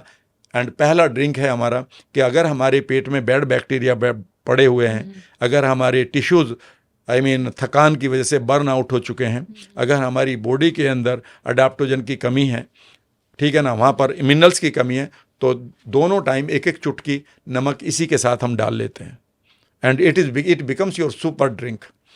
No buddy can give the value of it. आज मैं बता रहा हूँ 92 है उसमें मिनरल्स, 92. और इसके ऊपर तो आप जितना रिसर्च करोगे ना सी सॉल्ट के ऊपर, आप कहोगे यार ये हमसे क्यों छीन लिया गया. और जब से छीना ना, तब से गांव गांव में हार्ट अटैक आ गए, बिकॉज सबकी आर्टरीज नहीं बनाने के लिए आप वो डाइजेस्टेबल कॉपर ही नहीं खा रहे. ये मैं नहीं कह रहा हूं, मैं किताबों का पढ़, जो भी इंफॉर्मेशन दूंगा वह मैं फर्स्ट हैंड दूंगा. ये नहीं किसी ने ऐसे ही बोल दिया हमारे ये किया करते थे ऐसा होता नहीं, भले मुझे रेफरेंस दे दो, ठीक है ना. तो आप इसको करें. और दूसरा ये है, एक बढ़िया सा मेडिटेशन किया करें, इमेजिन किया करें बैठ कर आराम से कि आप इंटरनल वर्ल्ड में जा रहे हैं और आप इमेजिन कर रहे हैं कि जो आपके बालों की सेल हैं मानो वो जागृत हो रही है, ठीक है ना, मानो उनको आप सींच रहे हैं, मानो कोई थक कर वो बिल्कुल बंद हो गई थी वो एक बार फिर हरे हो रही हैं. और मेटाफोर संकेत है सबसे बढ़िया धान का, जैसे एक धान का उग रहे हैं और उसी तरह से वो उग रहे हैं, और अपने आप को एक बढ़िया पिक्चर को बनाते रहो. इसे हम फंक्शनल न्यूरोप्लास्टिसिटी कहते हैं. It will work like anything. मैं आपको रेफरेंस दिखा दूंगा या लोगों की बातें सुनवा दूंगा जिन्होंने मेरी वीडियो देखकर कि नहीं बालों का एक मेडिटेशन है, उन्होंने कहा सर ये तो सचमुच में बढ़िया होने लगे. याद रखिएगा, your cells are there to activate. वो लाइफ लॉन्ग बनने के लिए आई थी सेल्स, याद रखिएगा, क्योंकि हम माइंड सेट से सेल्स को ही तो मारते हैं. हाँ, सब कुछ दिमाग में ही है. दिमाग से शब्द आया था ना सर, केमिकल लोचा. आज मैं उस केमिकल लोचे को समझ पा रही हूँ. ठीक है, यही बिल्कुल. अब बेसिकली जो भी थॉट बनता है ना, वो थॉट इमीडिएटली आपकी हाइपोथैलेमस से हार्मोन निकालता है, और वो हार्मोन के सेंसर्स होते हैं हमारी सेल पर. हमारी सेल पर 1 लाख से ज़्यादा सेंसर होते हैं. अगर आप खुश वाला हार्मोन निकालेंगे तो वो खुशी वाली रखेगी, वो कहेगी ठीक है I am making my protein. अगर आपने मूड खराब का हार्मोन निकाल दिया तो एकदम से सेल के ऊपर ही वही थॉट चला जाएगा, और सेल जो अपना काम कर रही थी प्रोटीन बनाने, आपकी सेल का एक ही काम है, बालों की सेल का अपना काम है, लीवर की सेल का अपना काम है, हार्ट की सेल का अपना काम है, स्किन की सेल का अपना काम है. उनका एक ही काम है, अपनी अपनी प्रोटीन बनाते रहो. समझ गए? तो इसका मतलब है कि आपकी बालों की सेल ने क्यों अपना बायोटिन बनाना बंद किया, बिकॉज आपने मैसेज वहां ऐसा ही भेजा है. ठीक है ना. और आजकल कभी ये मत कहो मेरे सिर पे जिम्मेदारियां हैं, ठीक है ना, बिना मतलब. कई लोग कहते हैं जेनेटिक है, ये चली आ रही है, तो मेरे अगर फादर मदर में बालों की कमी थी, उनको तो उनको रहेगी. उनको जेनेटिक के लिए इपिजेनेटिक्स के बारे में पढ़ा दीजिएगा. सिर्फ जेनेटिक 2-3 बीमारी के अलावा सारी डॉक्टर्स ने मान ली, ये सिर्फ आपके अपने एक्सप्रेशन और बिलीफ सिस्टम है. इपिजेनेटिक्स ये कहते हैं कि thought changes your gene, not the parents. जब ये कहते हैं कि ये मोटापा मेरा जेनेटिक है, तो मैं आपको बताना चाहता हूँ 2008 के बाद जीनोम सीक्वेंस पूरा हुआ है. इंफॉर्मेशन पहले दे रहे हैं आप. 2008 के या 9 में कंप्लीट हुआ है. 2002 में शुरू हुआ था और 2008 या 9 में कंप्लीट हुआ है कि हमारे पास कितनी जीन्स हैं. हमने ये माना था कि हम 1,40,000 तरह की प्रोटीन बना रहे हैं, तो 1,40,000 हमारे पास जीन होंगी. जीन है सिर्फ हमारे पास 23,780, जो एक केंचुए से कम है. केंचुए के पास 24,000 से ज़्यादा जीन है. अच्छा. हमारे पास 23,680 जीन है, लेकिन उनका कॉम्बिनेशन ऐसे चलता रहता है. याद रखिएगा, पता है आपको पतले किसी भी आदमी के अंदर पतले आदमी की जीन और मोटे आदमी की जीन में कितना फ़र्क है? जो सबसे पतला आदमी होगा वो जीन, और जो सबसे मोटे आदमी की जो जीन है मोटा करने वाली, उन दोनों में सिर्फ 8 किलो का फ़र्क है. और हमारे तुम गली मोहल्ले में देख लो क्या हालत हो रही है. 18 किलो तो यहाँ फालतू है, इधर का अलग है. ठीक है ना. बोला जी. नहीं है. तो आप जेनेटिक के लिए अपने पेरेंट्स को मत जिम्मेदार ठहराइए. याद रखिएगा, या आप 24/7 यहाँ पर स्ट्रेस निकल रही है. ठीक है ना. स्ट्रेस के आपके कारण बड़े स्पेशल हैं. उसकी साड़ी मेरी साड़ी से सफ़ेद कैसे, आगे स्ट्रेस. सर, बच्चों में आखिर ऐसा कौन सा उनके माइंड में क्या चीज़ अट्रैक्ट करती है कि वो जंक फूड को प्रेफर करते हैं और घर के खाने को प्रेफर नहीं कर पाते? कभी आप इस साइंस को पढ़िएगा. जितनी भी कंपनी है ना, वो इस तरह से कॉम्बिनेशन बनाती है अपने टेस्ट का. इसको हम ब्लिस पॉइंट कहते हैं. Bliss point. ब्लिस पॉइंट का मतलब होता है कि आपको एक बार जैसे ही आपकी जीभ पर गया, वो आपके जो टेस्ट बर्ड हैं उनको कैप्चर कर लेंगे. हाँ. और वो कैप्चर ऐसे करेंगे कि जो चीज़ उन्होंने पकड़ ली है वही खाने को मन करेगा. कभी भी आप देखिएगा कि आप बच्चों को खूब फ्रूट खिलाइए, वो अगली बार उस फ्रूट को खाने के बाद कहेंगे बस और नहीं चाहिए. ठीक है ना. कई बार आप भी मुश्किल है बच्चों को दाल और फ्रूट्स खिलाना. मैं अभी बता रहा हूँ ना क्या हो रहा है, क्योंकि फ्रूट्स के अंदर ब्लिस पॉइंट नहीं है. आप फ्रूट खाने के बाद भी ऐसा मन करेगा चलो रोटी खा लेते हैं. यस और नो? यस. करता है ना. क्योंकि रोटी बच्चों के क्या बड़ों में भी करता है? बड़ों का भी करता है ना। तो याद रखिएगा, फ्रूट बेसिकली खाने के बाद फ्रूट आपको एडिक्ट नहीं करता। जंक फूड पहली बार में कर लेता है, पहली बार में ही जो आपकी टेस्ट बड है उन्हें वो ब्लिस पॉइंट पर लाकर ट्रिगर कर लेता है। ठीक है ना, कि जब first love at first sight हो जाता है ना किसी के साथ, बस वही चाहिए अब तो मुझे। ठीक है ना, तो ये लव एट फर्स्ट साइट हो गया उस टेस्ट बड का इसके साथ। तो आप कभी भी देखेंगे जब आप कहते हैं ना कि ये पिज्जा खा रहे तो यही मंगाओ, एक और मंगाओ, यानी कि आपका पूरी तरह से पेट भर चुका, लटक चुका, बल्कि फिर भी आप खा लेकिन ब्लिस पॉइंट आपका पूरा नहीं हो रहा। याद रखिएगा, ये बहुत खतरनाक है। इसे कैसे कंट्रोल करें? आप कंट्रोल नहीं कर सकते जब तक कि आप बच्चे को ट्रेंड नहीं करेंगे बचपन से ही बच्चों कि एवरी टाइम। अरे फिर आप किसी भी बच्चे को मुझे बैठा दो, मैं उसको उल्टी लगवा दूंगा। जैसे ही every time you see the samosa, every time you see the burger, you feel the nauseatic feeling.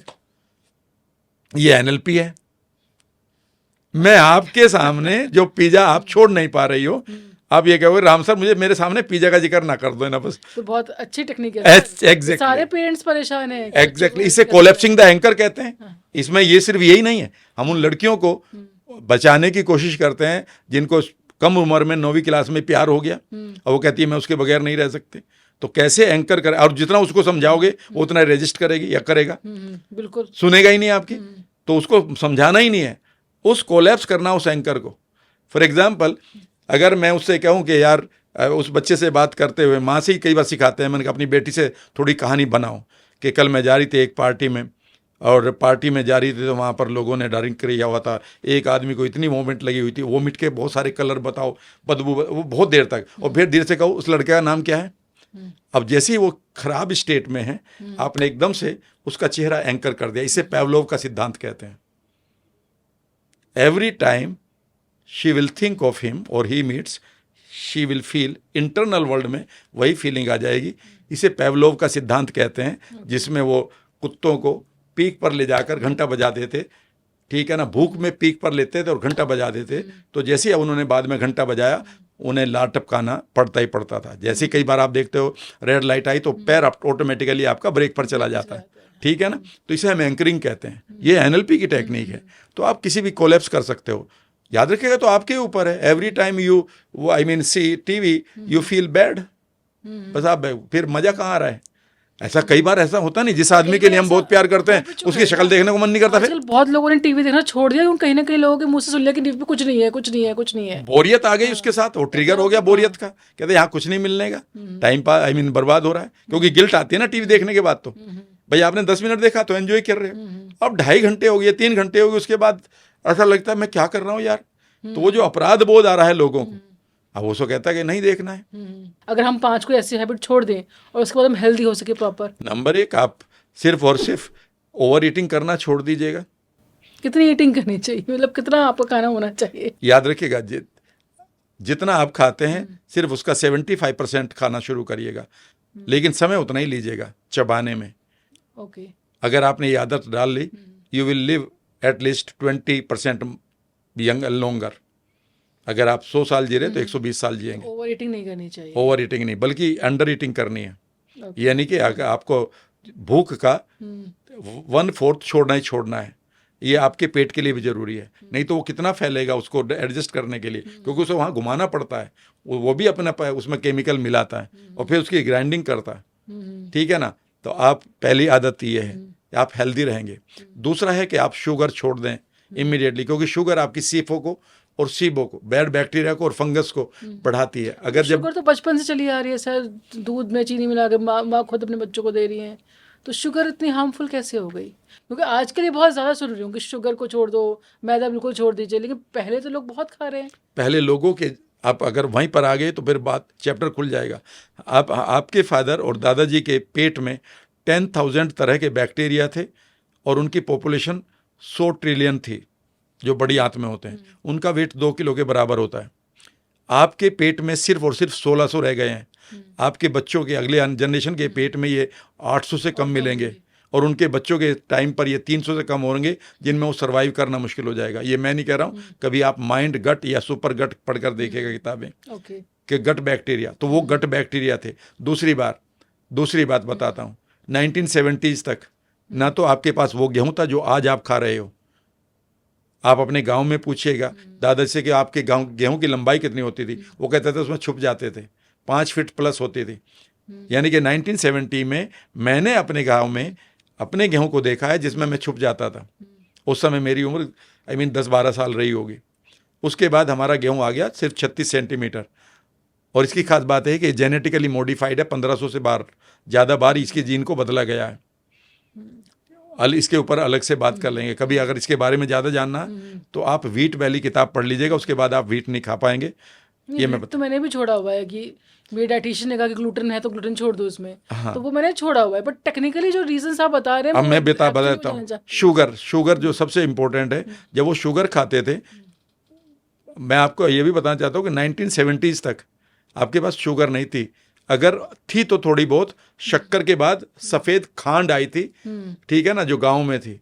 उसके बाद रिफाइंड आई है 70s में, और रिफाइंड के बाद ही प्रॉब्लम आई है। अगर आप देखें पिछले 40 सालों में ही ऑटो इम्यून और सारी और मोटापा। 1950s तक हम कोई भी मोटा नहीं था।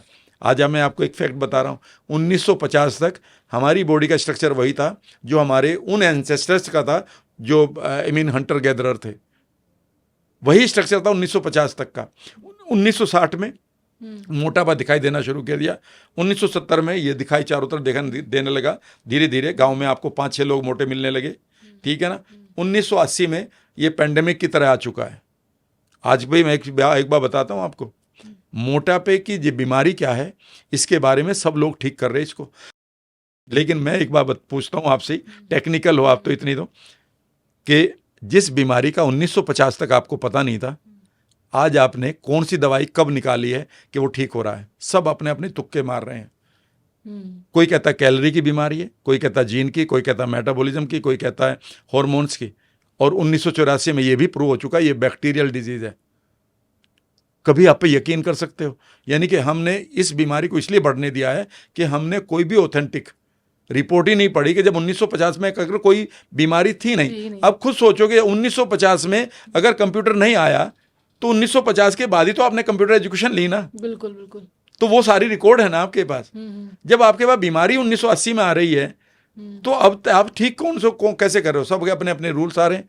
अगर मैं आपको बताऊं कि देश के एक बड़े डॉक्टर जिन्होंने देश को छोड़ दिया, फिर वो अमेरिका में चले गए, वहाँ की ओबेसिटी एसोसिएशन के वो प्रेसिडेंट बने, उनका नाम है डॉक्टर निखिल धुरंधर। किताब का नाम है 10% ह्यूमन। उन्होंने वहाँ पर जाकर रिसर्च करी, उन्होंने पाया कि जो बैड बैक्टीरिया है, जब उनका एंड प्रोडक्ट एंडोटॉक्सिन्स आपकी बॉडी में ट्रेवल करता है, वो है आपकी फैट सेल को इन्फ्लेम करता है। उस इन्फ्लेमेशन के कारण आपकी फैट सेल आपकी इम्यूनिटी से भरी पड़ी है, वाइट ब्लड सेल से भरी पड़ी है। इसीलिए कई बार आप कहते हैं मैंने सब कुछ छोड़ के देख लिया, नहीं हट रहा, है ही नहीं वहां फैट। यह आपके लिए चौंकाने वाली बात होगी, वहां फैट नहीं है जिसको आप फैट कह रहे हैं। वो बैली पर जो आपकी इन्फ्लेम्ड सेल्स हैं वह इसलिए हो गए कि वहां पर बैक्टीरियल अटैक हो रहा है। यह मैं नहीं कह रहा हूं, किताब का नाम है 10% ह्यूमन। हम बेली फैट की बात करते हैं और हम बेली फैट की नहीं, हमारी कोई सी भी सेल है, अभी सभी सेल्स को वो इन्फ्लेम कर रही है, बगल वाली भी है। तो हम क्या तैयारी कर रहे हैं और हम क्या कर रहे हैं?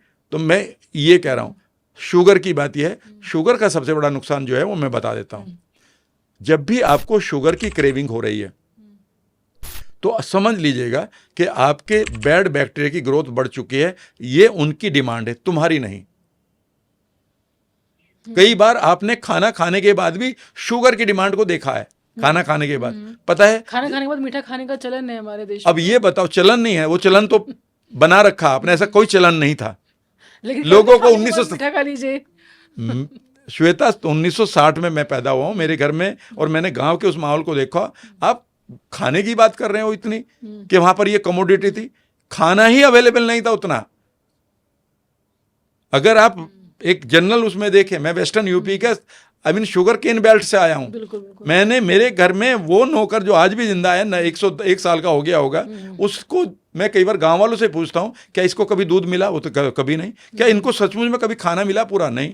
अब इनको कभी गुड़ शक्कर मिली या नहीं? इन्होंने कभी घी खाया? सारे गांव वाले कहते हैं नहीं। मैंने कहा ये बिल्कुल ठीक है, 101 साल की उम्र में मुरादनगर में रहते हैं, गाँव को छोड़कर अपने बच्चों के साथ, और अभी भी वो जिंदा है।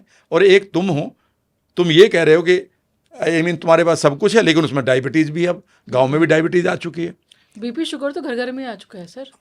ये पाला गया है, इसके बारे में फिर बात कर लेंगे। जो आपका शुगर का सबसे बड़ा नुकसान है, ये आपके सीफो और सीबो का भोजन है, आपका नहीं। जब आपने खाना खा लिया तो बॉडी ने तो अपनी शुगर ले ली, आपको फिर क्यों क्रेविंग हो रही है? बॉडी की क्रेविंग नहीं है, क्योंकि बॉडी ने तो शुगर ले लिया आपके ब्लड से, वो तो एकदम से उसमें शुरू कर दिया। Your bacteria are asking for it. और सुबह की चाय इसलिए मीठे की और दूध की बड़ी खतरनाक है, क्योंकि वो जब रात भर आपने अपने बैड बैक्टीरिया को और सीफो को मारना शुरू किया था, सुबह फिर आपने जिंदा कर दिया। इसलिए मैं टेक्निकली बात करता हूँ। कई बार लोग कहते चाय पीना चाहिए। मैं तब पूछूंगा कि किताबें और ले आओ तुम अपनी नॉलेज, और मैं बताता हूँ। ये रही, इसलिए सुबह की चाय बड़ी खतरनाक है, इसलिए मीठे की बात करते हैं। ग्लूटन की बात बताऊं, ये ग्लूटन जो 1960 में 70 में था वो डिफरेंट था। आज ग्लूटन और ग्लाइडिन नाम की दो इसमें प्रोटीन के साथ 2100 दूसरी प्रोटीन है जो आप खा रहे हैं, जो आपके इम्यून सिस्टम को रिएक्टिवेट कर रही है। इसीलिए याद रखिएगा, ऑटो इम्यून डिजीज बड़ी हैं जब से नई चीजें आई हैं। ये जो भी इंफॉर्मेशन है इसकी मैं दे सकता हूं, 2 किताबें दे रहा हूं आपको, wheat belly and grain brain. इन्हें पढ़िए ना, जो रिसर्च हो रही है। तो पहले हमारे बुजुर्ग खाया करते थे। मैं आपको भी यही पूछ रहा हूं, कौन सा गेहूं खाया करते थे? कौन सा गेहूं खाया करते थे? वो गेहूं तो अब है नहीं। आप आज का इसीलिए आज मैं आपको एक इंफॉर्मेशन दे रहा हूं। व्हीट ग्रास को बहुत अच्छा बताया जाता है, बहुत अच्छा था, लेकिन वो व्हीट का ग्रास खाना, मॉडर्न व्हीट का ग्रास मत खा लेना, क्योंकि मॉडर्न व्हीट का ग्रास के ऊपर अगर कोई बैक्टीरिया बैठ जाता है ना, वह उसका पेट फट जाता है खाते ही।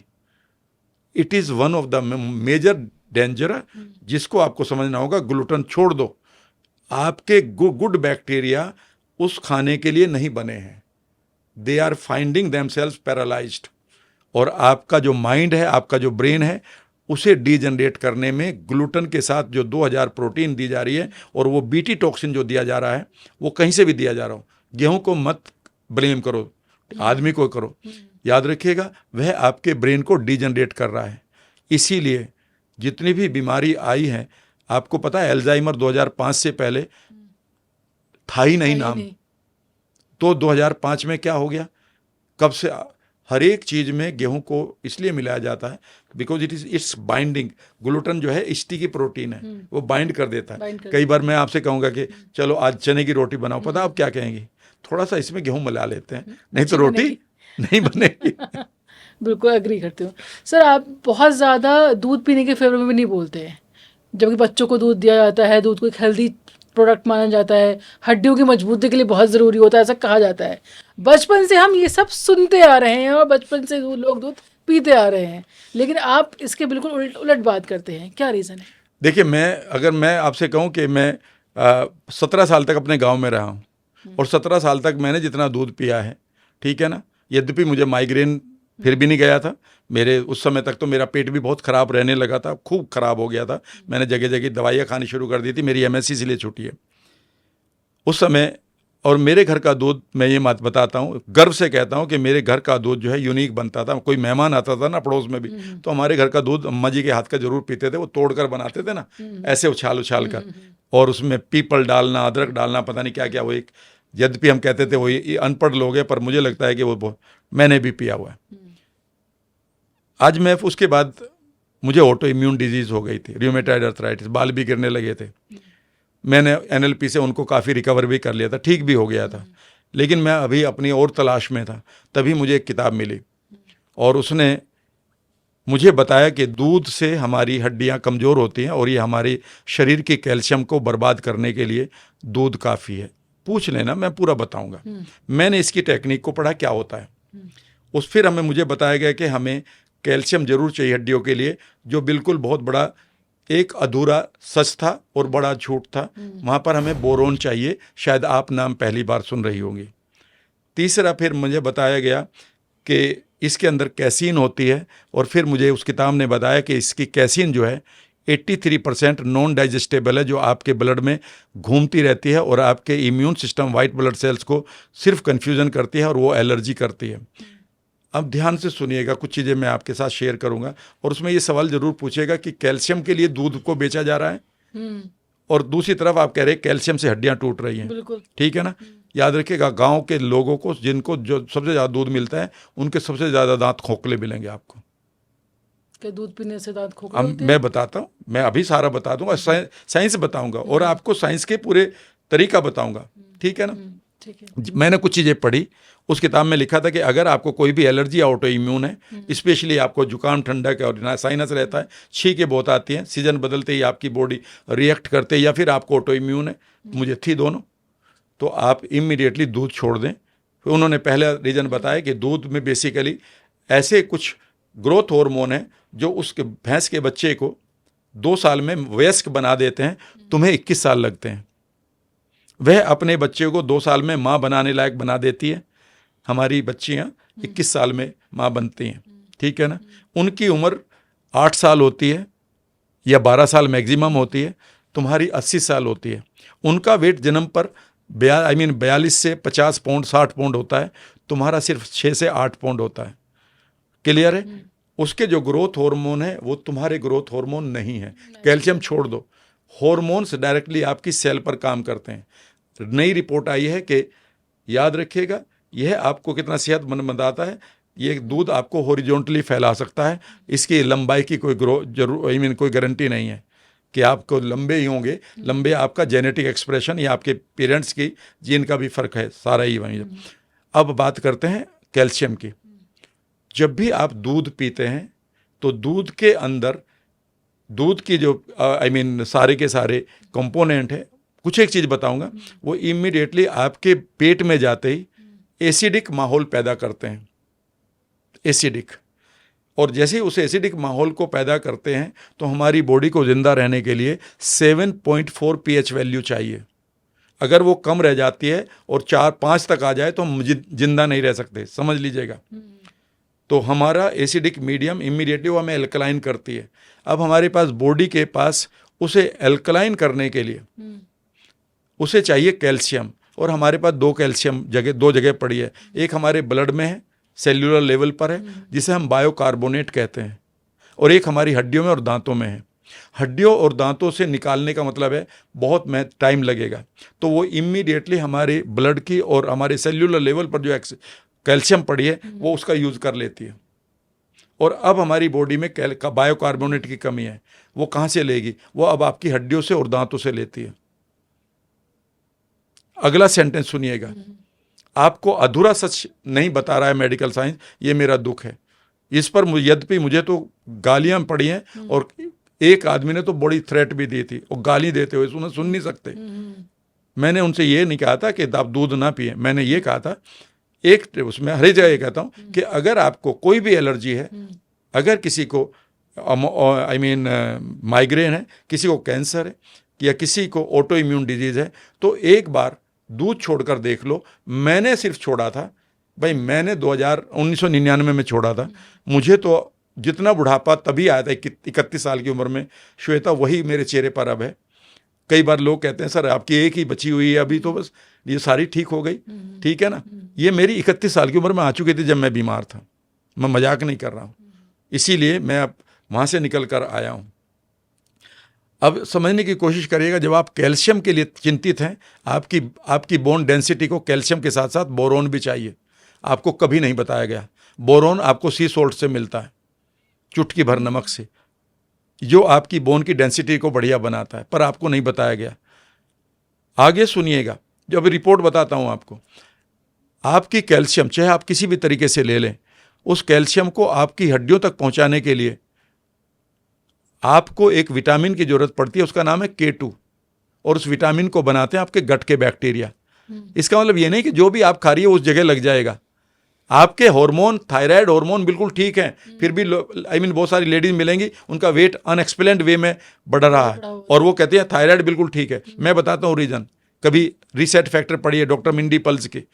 इसका मीनिंग यह है कि आपके थायराइड हार्मोन ठीक है, लेकिन उसे पचाने के लिए, उसे आपके सिस्टम में भेजने के लिए आपके गट बैक्टीरिया या आपके गट का एनवायरनमेंट ठीक है? नहीं, खत्म। आप कितना भी आयरन खा लीजिएगा, अगर आपके गट बैक्टीरिया ठीक नहीं है, हमेशा आप कमी रहेगी। याद रखिएगा, अगर आपके पास विटामिन K2 नहीं है तो आपकी ये सारी कैल्शियम, याद रखिएगा, या तो वेस्ट हो रही है या फिर आपके आर्टरीज में जा रही है।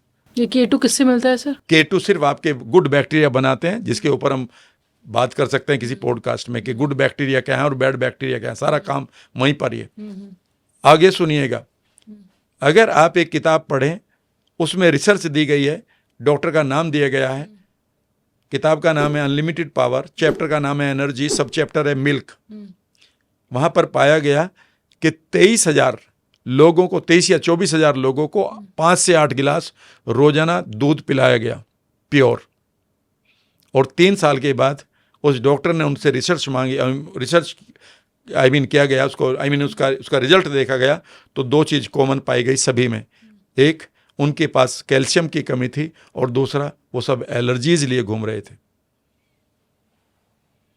और ये अमेरिकन एनएसए की रिपोर्ट है, नेशनल साइंस एकेडमी की। या तो मैं मजाक कर रहा हूँ तो आप देख लो, मैंने कुछ नहीं किया, मैंने इसे छोड़कर देखा, और जैसे ही मैंने छोड़ा, आपको पता है दूध जिसको आप यहाँ पीते हो वो आपके पेट में जाकर सिर्फ एक स्टिकी बन जाता है। जैसे आप दूध को फाड़ते हो ना, वो जो चीज़ है वो कितनी देर में पचेगी आप खुद सोचिएगा। तो मैंने तो ये कहा था, मैं अगेंस्ट नहीं हूँ अगर आपके पास। और दूसरी बात, हमारे पास रेयर लोगों के पास, रेयरेस्ट 5,000 10,000 लोगों में से एक आदमी के पास वो जीन हो सकती है अभी जिंदा, एडल्टहुड में भी जो आपके दूध को पचाती है। वरना एक उम्र के बाद आपके पास वो एंजाइम नहीं बनता जो दूध को पचाता है। मिनिमम कितनी उम्र तक के बच्चों को दूध? 7-8 साल, लेकिन उसकी जरूरत नहीं है कोई। मैं तो आपको यही कहूँगा, उनको आप बढ़िया अच्छे पत्तों के सूप पिलाया करिए, फिर देखेगा मैजिक। सर, आजकल एक और समस्या बढ़ गई है कि बच्चे फ़ोन देखते देखते खाना खाना पसंद करते हैं, तो ये उनकी मेंटल हेल्थ पर कैसे इम्पैक्ट करता है? और अक्सर ये कहा जाता है कि अगर आप कुछ देखते देखते खाना खा रहे हैं तो खाना आपकी बॉडी को लगता भी नहीं है, तो क्या ये सच है? सच ही नहीं है, ये 100% सच है। और कितना खतरनाक है, मैं आपको कुछ चीज़ें बता रहा हूँ। जैसे ही मैं खाना खाता हूँ और पूरे उसी के साथ खाता हूँ, जैसे हमारे पूर्वज खाया करते थे, हमारे पेरेंट्स खाया करते थे, नीचे बैठकर चुपचाप धीरे से पूछा करते थे, रोटी लोगे? हाँ, बस एक दे दो, बस डिस्टर्ब नहीं। खाना खा रहे हैं तो कोई बात भी नहीं करेगा उनसे। उस टाइम वो पूरे माइंडफुलनेस के साथ खाते थे। पता है इसका रीज़न क्या है? क्या था? जैसे ही आप मुंह में उस खाने को पचाते हैं, कभी द गट नाम की पिक्चर देखिएगा नेटफ्लिक्स पर, जूलिया एंडर्स की है, उसकी किताब भी है द गट। जैसे ही आप खाना खाते हैं तो आपके मुंह से जो सेंसर हैं वो एकदम से नर्व सिस्टम से, जिसका नाम वेगस नर्व है, वो आपके माइंड को बताते हैं मेरे पास इतना कार्ब आ रहा है इस खाने में, ठीक है ना, इतना फैट आ रहा है, इतनी प्रोटीन आ रही है। उसी के हिसाब से माइंड इमीडिएटली आपके पेट को बताता है इतना आप हाइड्रोक्लोरिक एसिड तैयार रखना। देख, समझ गए? यहीं से माइंड बताता है गाल ब्लेडर को कि ये खाना, इसमें इतना फैट है, आप अपना बाइल जूस तैयार रखो। जैसे ये छोटे हाथ में जाएगा आप पंप मारना। और पपीला नाम का एक ड्यूडेनल पपीला नाम का एक छेद होता है जहाँ से चैनल चलता है, और वो अपना वो पूरी तरह से उसको डाइजेस्ट करता है। क्लियर है? क्लियर है। आपका माइंड यहाँ से आपकी आंतों को बताएगा कि इतना खाना आ रहा है, ये हल्के वाला है तो आपको ये मोमेंट इतना देना है, ये बहुत खाना भारी आ रहा है, इसने नॉन वेज भी खा लिया तो स्लो रखना, ये 80 घंटे तक हमें चाहिए मिनिमम हाथ में। कई बार ये कहते हैं मैंने जो कल खाया था आज सुबह निकलना चाहिए, नहीं, आपको 55 घंटे तो मिनिमम चाहिए। जो आपने परसों तरसों खाया था आज उसको आप फ्रेश हो रहे हो, ठीक है ना। उसी तरह से फिर आपका माइंड आपके सेंसर्स को बताएगा कि ये खाना आ रहा है, तुम ये एंजाइम निकालो। क्लियर है? अब आपने क्या किया कि आपने यहाँ पर मोबाइल रख दिया, आपका पूरा का पूरा फोकस कहाँ है? फोन पर। अब इस खाने को कौन रीड कर रहा है? कोई नहीं। अब ये खाना कहाँ जा रहा है? पेट में। पेट कंफ्यूज है कि मेरे यहाँ बारात आ गई है और मुझे बताया भी नहीं। खुद सोचो कि बारात आ गई घर पर और आपको बताया भी नहीं कि मैं क्या करूं। अब वो कंफ्यूज है, कभी वो ज़्यादा निकालेगा कभी कम निकालेगा, दोनों ही आपके लिए परेशानी का सबब है। एसिडिटी भी रहेगी, या फिर आप वो कच्चा भोजन सड़ेगा जिसको आप कहेंगे गैस बन रही है। और बच्चों के आप देखेगा मोटे समय से पहले मोटे हो रहे हैं। ये बच्चे पहले नहीं थे मोटे जितने अब हो रहे हैं, उनको इतनी एलर्जी पहले नहीं थी जितनी आज हो रही है। उसके बाद आपके हाथों को कोई खबर नहीं गई कि मुझे कितना मूव करना था, वहाँ पर भी बारात पहुँच गई, वो भी कंफ्यूज है, हलवाई भी कंफ्यूज है और घराती भी कंफ्यूज है, बाराती भी कंफ्यूज है, मैं कहाँ गया हूँ। तो याद रखिएगा, यह आदत जितनी भी मदर्स ने ली हुई है, they are playing the very bad role of a mother for their children. अपने बच्चों के लिए वो बहुत ही खतरनाक गेम खेल रही है, बहुत खतरनाक। बच्चे हो या बड़े, आपको खाना बिल्कुल फोकस होकर ही खाना है। फोकस ही नहीं होकर खाना है, बल्कि उसे चबाते हुए महसूस करना है। जितना आप उसे महसूस करेंगे, आपकी वेगस नर्व महसूस करने से, याद रखिएगा, एक्टिवेट होती है। वेगस नर्व का मतलब है कि आपके माइंड से जो भी मेजर पार्ट्स हैं बॉडी के, उन तक इन्फॉर्मेशन कौन देगा? माइंड से आपके पास वेगस नर्व, और वो नर्व आपकी यूज ही नहीं हो रही, वो तो टायर्ड हो जाती है, सुन्न हो जाती है। सर एक टाइम के बाद ऐसी स्थिति आती है कि आपके पास अपना अच्छा खासा घर है, बच्चे हैं, अच्छी खासी जॉब है, आपकी लाइफ अच्छी चल रही है, बट फिर भी आपको लाइफ में मज़ा नहीं आ रहा, आपको लग रहा है कि ज़िंदगी बहुत नीरस हो गई है, कुछ अच्छा नहीं चल रहा, जबकि अगर आप दूसरों की नज़र से देखें तो ज़िंदगी आपकी बहुत अच्छी है। तो ये कौन सी स्थिति होती है, ये ऐसे कौन से फील होता है जो आपको ये फील करवा देता है कि नहीं, आपकी ज़िंदगी में आप कुछ खास नहीं चल रहा है, बहुत लो एनर्जी है?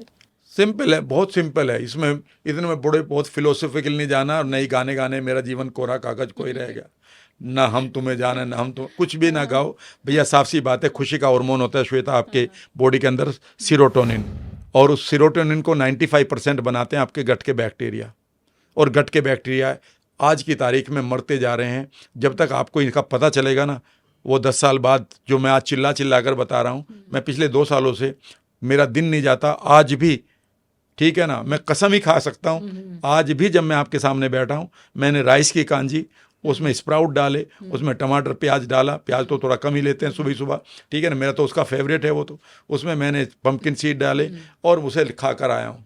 यानी कि उसमें प्रोटीन भी मिल गई, उसमें मुझे गट बैक्टीरिया भी मिल गए, और उसमें मुझे फाइबर भी मिल गया। कांजी को कोल्ड ड्रिंक ने रिप्लेस कर दिया है, ठीक है ना। तो आप बेसिकली आपके गट के अंदर सीरोटोनिन नहीं निकल रहा है, इसीलिए आपको मजा नहीं आ रहा। और मैं आपको एक चीज और बताऊं, आज की तारीख में रिश्तों के टूटने का कमाल हो रहा है ना, बहुत ज्यादा, शादियां चली नहीं रही, नहीं चल, ठीक है ना, चलती हैं तो महीनों, 2 महीने, 4 महीने, 6 महीने। मेरे पास तो ऐसा है कि 3 अगस्त को शादी होती है और 5 को दोनों जेल में थे। अच्छा, मतलब अभी तो पूरा वो भी नहीं हुए थे रिचुअल्स भी, ये मेरे पास केस था ऐसा, ठीक है ना। और उसमें भी इन 2 दिनों में इवन जो लड़के की माँ थी उसे हार्ट अटैक भी आ गया जब उसने एक कांड देखा। एनीवे, ये तो अनफॉर्चुनेट सिचुएशन है। पता है इसका रीजन क्या है? आपके गट के अंदर एक बैक्टीरिया जिसका नाम है लैक्टोबैसिलस रोटेरी, उसकी कमी है। ये मैं नहीं कह रहा हूँ, ये रिपोर्ट आ चुकी है। द सुपर गट के नाम की किताब पढ़िएगा, जो रिसर्च हो रही है कि यार ये रिश्ते क्यों टूट रहे हैं। सिर्फ ये 4% लोगों के पेट में है, 96% लोग इस बैक्टीरिया को मार रहे हैं या मार चुके हैं। और ये बनाता है आपके अंदर ऑक्सीटोसिन, जिससे आपको प्यार बढ़ता है। ऑक्सीटोसिन, बच्चों का गला खराब हो रहा, फिर आप कहते हैं बच्चे सुनते नहीं किसी की। सुनते इसलिए नहीं, वहाँ पर एम्पैथी केमिकल ही नहीं है, वहाँ पर केमिकल ही नहीं है। पति पत्नी के बीच में जो प्यार चाहिए उसके लिए, याद रखिएगा, वो केमिकल ही नहीं है। वो केमिकल आएगा कैसे? वो केमिकल ये है कि आप अपने गट बैक्टीरिया को ठीक करिए। याद रखिए, मैं बार बार लोगों से कह रहा हूँ, यार भाई तुम अपना प्रीबायोटिक प्रोबायोटिक खाने शुरू कर दो। आपको पता है आपके गट के अंदर एक ऐसा बैक्टीरिया जो आत्महत्या करने के लिए मजबूर कर देता है उन लड़के लड़कियों को जो यंग टाइम बाइक चला रहे थे, इधर उधर कूद रहे थे, बंजी जंपिंग कर रहे थे और मर गए। जब उनके पेट को खोला गया, पता चला गया इनके पास वो बैक्टीरिया जो हमारे माइंड को हैक कर लेता है, उसका नाम है टॉक्सोप्लाज्मा गोंडाई। जब वो उन चूहों को दिया गया जिनके पेट बिल्कुल स्टेलाइज थे, जब उस बैक्टीरिया को चूहों के पेट में रखा गया, तो वो चूहे जो डर रहे थे बिल्ली से, वो बिल्ली के सामने जाने लगे, वो खुले में जाने लगे, ऐसी जगह पर जाने लगे जहाँ उन्हें ईगल उठा के ले जाए या सांप खा ले। यह एक चौंकाने वाला रिजल्ट वो था। कमाल की बात है कि अगर आप अपने गट के बैक्टीरिया को ठीक कर लें तो वहां से सारा कुछ चल रहा है, जिसको आप जड़ कहते हैं ना, जो जड़ है किसी भी चीज की, चाहे वो आपकी हेल्थ की, चाहे बीमारी की, रिश्तों की, मैनिफेस्टेशन की, गट फीलिंग की, गट इंस्टिंक्ट की, आपके ब्रेन के तरोताजा रहने की, पता है उसकी नींव क्या है? आपके गट के बैक्टीरिया। कभी पढ़ लीजिएगा mind and gut connection, gut mind connection by Emeran Mayer. और फिर किताबों के नाम मैंने बता दिए, super gut, the good gut, the 10% human reset factor. Gut इतना जरूरी है, वही जरूरी है, और उसको हम कोई समझ ही नहीं रहा, नहीं करता, और कोई समझ भी नहीं रहा। समझ जाएंगे कि हमारे एजुकेशन सिस्टम में भी ये चीज़ नहीं है कि हम गट हेल्थ पे बात करें या गट फीलिंग पे बात करें। और अगर आपके पास कोई भी ऐसी फ्रेंड है, मैं आपको एक छोटी सी बात बता रहा हूँ, शायद ये किसी ने मैनिफेस्ट की होगी, जितने भी सिजेरियन ऑपरेशन होते हैं, तो जो माँ से बैक्टीरिया मिलता है पैदा होते हुए, जब वो नॉर्मल डिलीवरी से आते हैं बच्चा बाहर, तो जो बैक्टीरिया मदर के पार्ट से मिलता है वो ख़त्म हो चुके हैं। सिजेरियन जो बच्चे हो रहे हैं, याद रखिएगा, it is one of the reasons कि उनके गट के अंदर वो बैक्टीरिया ही नहीं है। उसके बाद रहा सा काम तब ख़राब हो जाता है जब मदर पूरी तरह से उनको फीड नहीं करती, क्योंकि हमारे जो जो जो मदर का मिल्क है उसमें प्रीबायोटिक एंड प्रोबायोटिक दोनों होते हैं, लेकिन गड़बड़ी होती है कि जब सिजेरियन होता है तो इतने एंटीबायोटिक माँ को भी खाने पड़ते हैं कि वो सारा गट का खराब माहौल खराब कर दिया जाता है। मैं आपको एक चीज़ बता रहा हूँ, एरिका सोनेनबर्ग और जस्टिन सोनेनबर्ग 2 डॉक्टर हैं, हस्बैंड वाइफ। उनकी बड़ी बेटी जब पैदा हुई, और वो डॉक्टर हैं, उनको देखा गया तो वो उनको ऑटिज्म के सिम्टम थे कुछ, उसका बिहेवियर बिल्कुल अलग था, उसका फोकस नहीं कर पा रही थी। और उसने रिसर्च करी कि मैं अगर डॉक्टर हूँ तो मैं कर क्या रही हूँ अपने बच्चे के लिए, मैं तो ज़िंदगी खराब हो गई। तो उन्होंने दोनों ने एक लैब खोली और ढूंढना शुरू किया कि हमारे बच्चे के साथ हुआ क्या। तो पाया गया कि उसकी जो ऑपरेशन था, जो डिलीवरी थी, वो सिजेरियन थी, ठीक है ना, और वो बैक्टीरिया मिस कर गए। उसके ऊपर उसने रिसर्च करना शुरू करी। अभी की बात है, ये 2005 के बाद ही रिसर्च शुरू हुई है मेडिकल साइंस में। 1996 तक तो प्रोबायोटिक वर्ड नहीं था। प्रोबायोटिक का मतलब है बैक्टीरिया। तो उसने दूसरी बच्ची, जैसे वो दूसरी बार प्रेग्नेंट हुई तो ये पक्का था कि भाई सिजेरियन से ही होना है। तो इस बार उसने क्या किया, उसने अपने डॉक्टर से बोला कि मेरे पार्ट से रुई का कॉटन का स्वैब मेरे जैसे बच्चा आप बाहर निकालें, ठीक है ना, सिजेरियन से, मेरे बच्चे के मुंह पर, आँख पर, नाक पर, स्किन पर, सब जगह लगाएं, ऐसे ही डेवलप करें। तो दूसरी बच्ची जैसे ही हुई तो उसने कहा कि मेरे पार्ट से वो सारे बैक्टीरिया बाय स्वैब आप मेरे बच्चे को देना शुरू करें। आपके कैन यू बिलीव कि उन्होंने कहा कि दूसरी बच्ची हमारी बिल्कुल ठीक रही। उन्होंने उस दिन के बाद कहा कि एवरी सिजेरियन, जिस लेडी को सिजेरियन हो रहा है, कि बताओ सबको कि प्लीज़ इस चीज़ को आप ध्यान रखना कि आप उस अपने बैक्टीरिया को ट्रांसफ़र करो अपने बच्चे को, और उस सिजेरियन से नहीं हो सकते क्योंकि हम उसे एकदम से स्टरलाइज कर देते हैं। हाँ, ये बहुत ज़रूरी है। तो you can tell it to your some of the friends who are becoming mother. और सर एक चीज़ मैं जानना चाहूँगी, और ये मैं अपने खुद के लिए जानना चाहूँगी, कि अगर आपको डर लगता है तो उस डर वाले चीज़ों से आप कैसे बाहर निकल सकते हैं? मतलब उस माइंडसेट को आप कैसे कंट्रोल कर सकते हैं? बहुत ईजी है। डर 2 तरह का होता है। एक तो रियल डर है कि भाई मेरे सामने कोबरा आ गया और डर लग रहा है, तो यहाँ पर आप डर के आगे जीत है ये मत कहो, ठीक है ना, ये पागलपन की बात है। ये डर आपका फ्रेंड है। लाइफ में अकेला है तो उसे डर लग रहा है। हाँ, ये डर, ये फोबिया है। ये फोबिया और एंग्जाइटी है। ये और फोबिया और एंग्जाइटी है। इससे आप कैसे बाहर निकले? देखिए, इससे बाहर निकलने के लिए, ये चूंकि फोबिया है, फोबिया का मतलब है कि आपके पास इसकी हमेशा फीलिंग है, ऐसा लग रहा है कि यहाँ कई बार दम घुटता है। तो आप अपनी जो फीलिंग्स हैं, हम उनको बदलते हैं।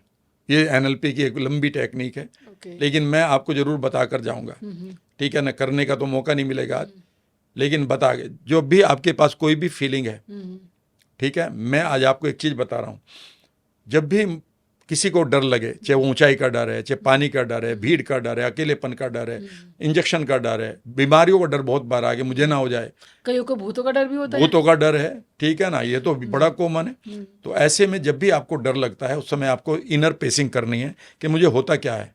तो आपकी बॉडी सिग्नल देगी, ऐसा लग रहा है हार्ट बीट बढ़ रही है, यहाँ भारी हो रहा, यहाँ कुछ गले में अटक गया, यहाँ ऐसा लग रहा है किसी ने हाथ से पकड़ लिया, ऐसा लग रहा है मैं सिकुड़ गया हूँ, ऐसा लग रहा है मैं कांप रहा हूँ, ऐसा लग रहा है मेरे अंदर कुछ चल रहा है। याद रखिएगा, आप कुछ ना करें, ठीक है ना। वो टेक्निक लंबे वाली तो मैं यहाँ नहीं बता सकता क्योंकि वो अधूरी रहेगी, और अधूरी टेक्निक किसी के भी कोई काम नहीं आती, वो नुकसान कर देती है। आप कुछ ना करें, उस समय आप मुट्ठियों को बंद करके बैठ जाएं और अपने सांस को पूरी तरह से कंट्रोल रखें, और आप इमेजिन करें कि जहाँ पर भी कुछ हो रहा है, सिर्फ आप उसे ऑब्जर्व कर रहे हैं, ऑब्जर्व कर रहे हैं। आप देखें अगर वो भारी है तो इमेजिन करें कि आप किसी तरह से उस पर पानी डालकर हल्का कर रहे हैं, लेकिन आप डर को नहीं अवॉइड करेंगे। आप ऊंचाई पर ही जा रहे हैं, आप भीड़ में ही हैं, आपको डर, आपको वो बीमारी याद भी आ रही है, लेकिन आप देख रहे हैं कहाँ कहाँ क्या है। अच्छा लग रहा है यहाँ जल रहा है, इमेजिन करो यहाँ पर ठंडा पानी डाल रहे हैं, ये धीरे धीरे विदिन 3 मिनट्स ऐसा लगेगा ये भी गायब होगी। अच्छा, यहाँ पर बटरफ्लाई चल रही, इमेजिन करें बटरफ्लाई को आप रोक रहे हैं। यहाँ पर सर ऐसा लग रहा है कि यहाँ पर कोई चाकू घुसा रहा है, इमेजिन करो वो निकल गया है और यहाँ हनी लाइक प्रोडक्ट लगा रहे हैं। पूरी बॉडी के इमेजिन करो कि एक शावर चल रहा है आपकी पूरी बॉडी के अंदर, और जहाँ पर भी बेकार की कोई फीलिंग्स थी वो सब मेल्ट अवे या वॉश अवे हो रही है। उसके बाद आप फिर दोबारा उसी में इमेजिन करें कि ये इवेंट अगर आती है तो अब क्या हो रहा है। विदिन 30 मिनट्स या 40 मिनट्स या 50 मिनट्स में मैं पूरी तरह से फील करवा देता हूँ कि अब तुम कभी भी जाओ तुम्हें कोई अंदर से कोई फीलिंग नहीं आएगी। और ये कब तक करना है, कैसे? ये तो 1 बार या 2 बार काफ़ी है। तो हम फोबिया को तो 40 मिनट में ख़त्म कर देते हैं। वो दूसरी बात है कि साइकोलॉजी 809 महीने लेती है, NLP में तो एक 40 मिनट का काम है। 40 मिनट में आपका ये डर खत्म? जी बिल्कुल। बहुत अच्छी चीज़ है सर। जी, चाहे आपको बंद जगह का डर है, और लड़कियों को बंद जगह का डर नहीं होना चाहिए, स्पेशली जो यंग गर्ल्स हैं, क्योंकि बंद जगह का डर उनको किसी भी रिलेशनशिप में कंप्लीट नहीं करने देगा उस रिलेशनशिप को, क्योंकि रिलेशनशिप में कमिटमेंट चाहिए, और कमिटमेंट एक बंद जगह की तरह है।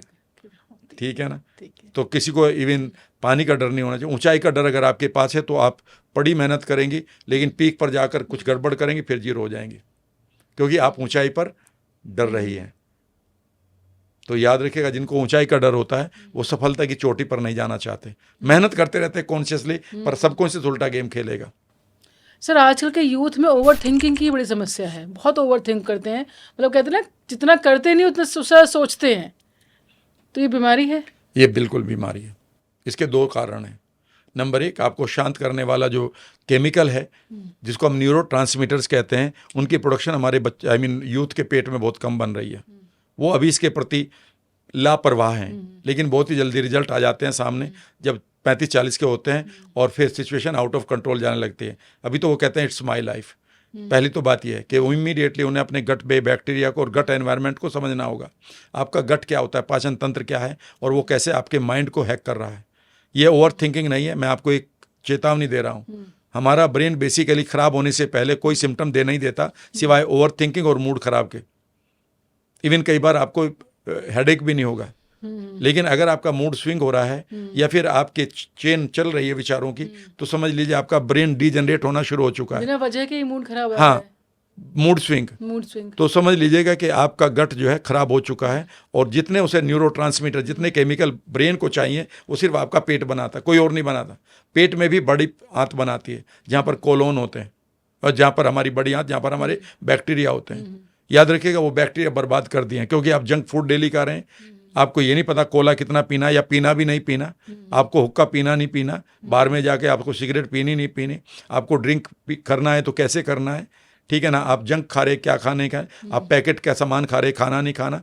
तो आपने बड़ी आंत को तो ऐसा ले लिया है कि अभी आपकी एनर्जी इसलिए बच रही है, और ये जो ओवर थिंकिंग शुरू हो गई है, अब आपकी नींद खराब, आपका मूड खराब हो रहा है, समझ लीजिए गट खराब हो गया। पहली तो बात ये है। दूसरी बात ये है कि जीवन में याद रखिएगा, बाघ और जो हमारा माइंड है, वो दोनों की सिमिलरिटी एक है। अगर आप अपने खेत में, आप अपने जंगल में मनपसंद फसल नहीं लगाएंगे तो बेकार के पौधे अपने आप उगाएंगे। उनके लिए आप मेहनत नहीं करते, और अपनी फसल को बचाने के लिए कितनी बार मेहनत करती हो, और फिर भी नहीं भाई कई बार बचती। बिल्कुल यही हमारे माइंड के साथ है। अगर आप अपने मतलब की चीज़ों को इम्प्लांट नहीं करेंगे, अपने गोल्स को इम्प्लांट नहीं करेंगे, उन इमेजेस को इम्प्लांट नहीं करेंगे, तो बेकार की चीज़ भरनी ही भरनी है।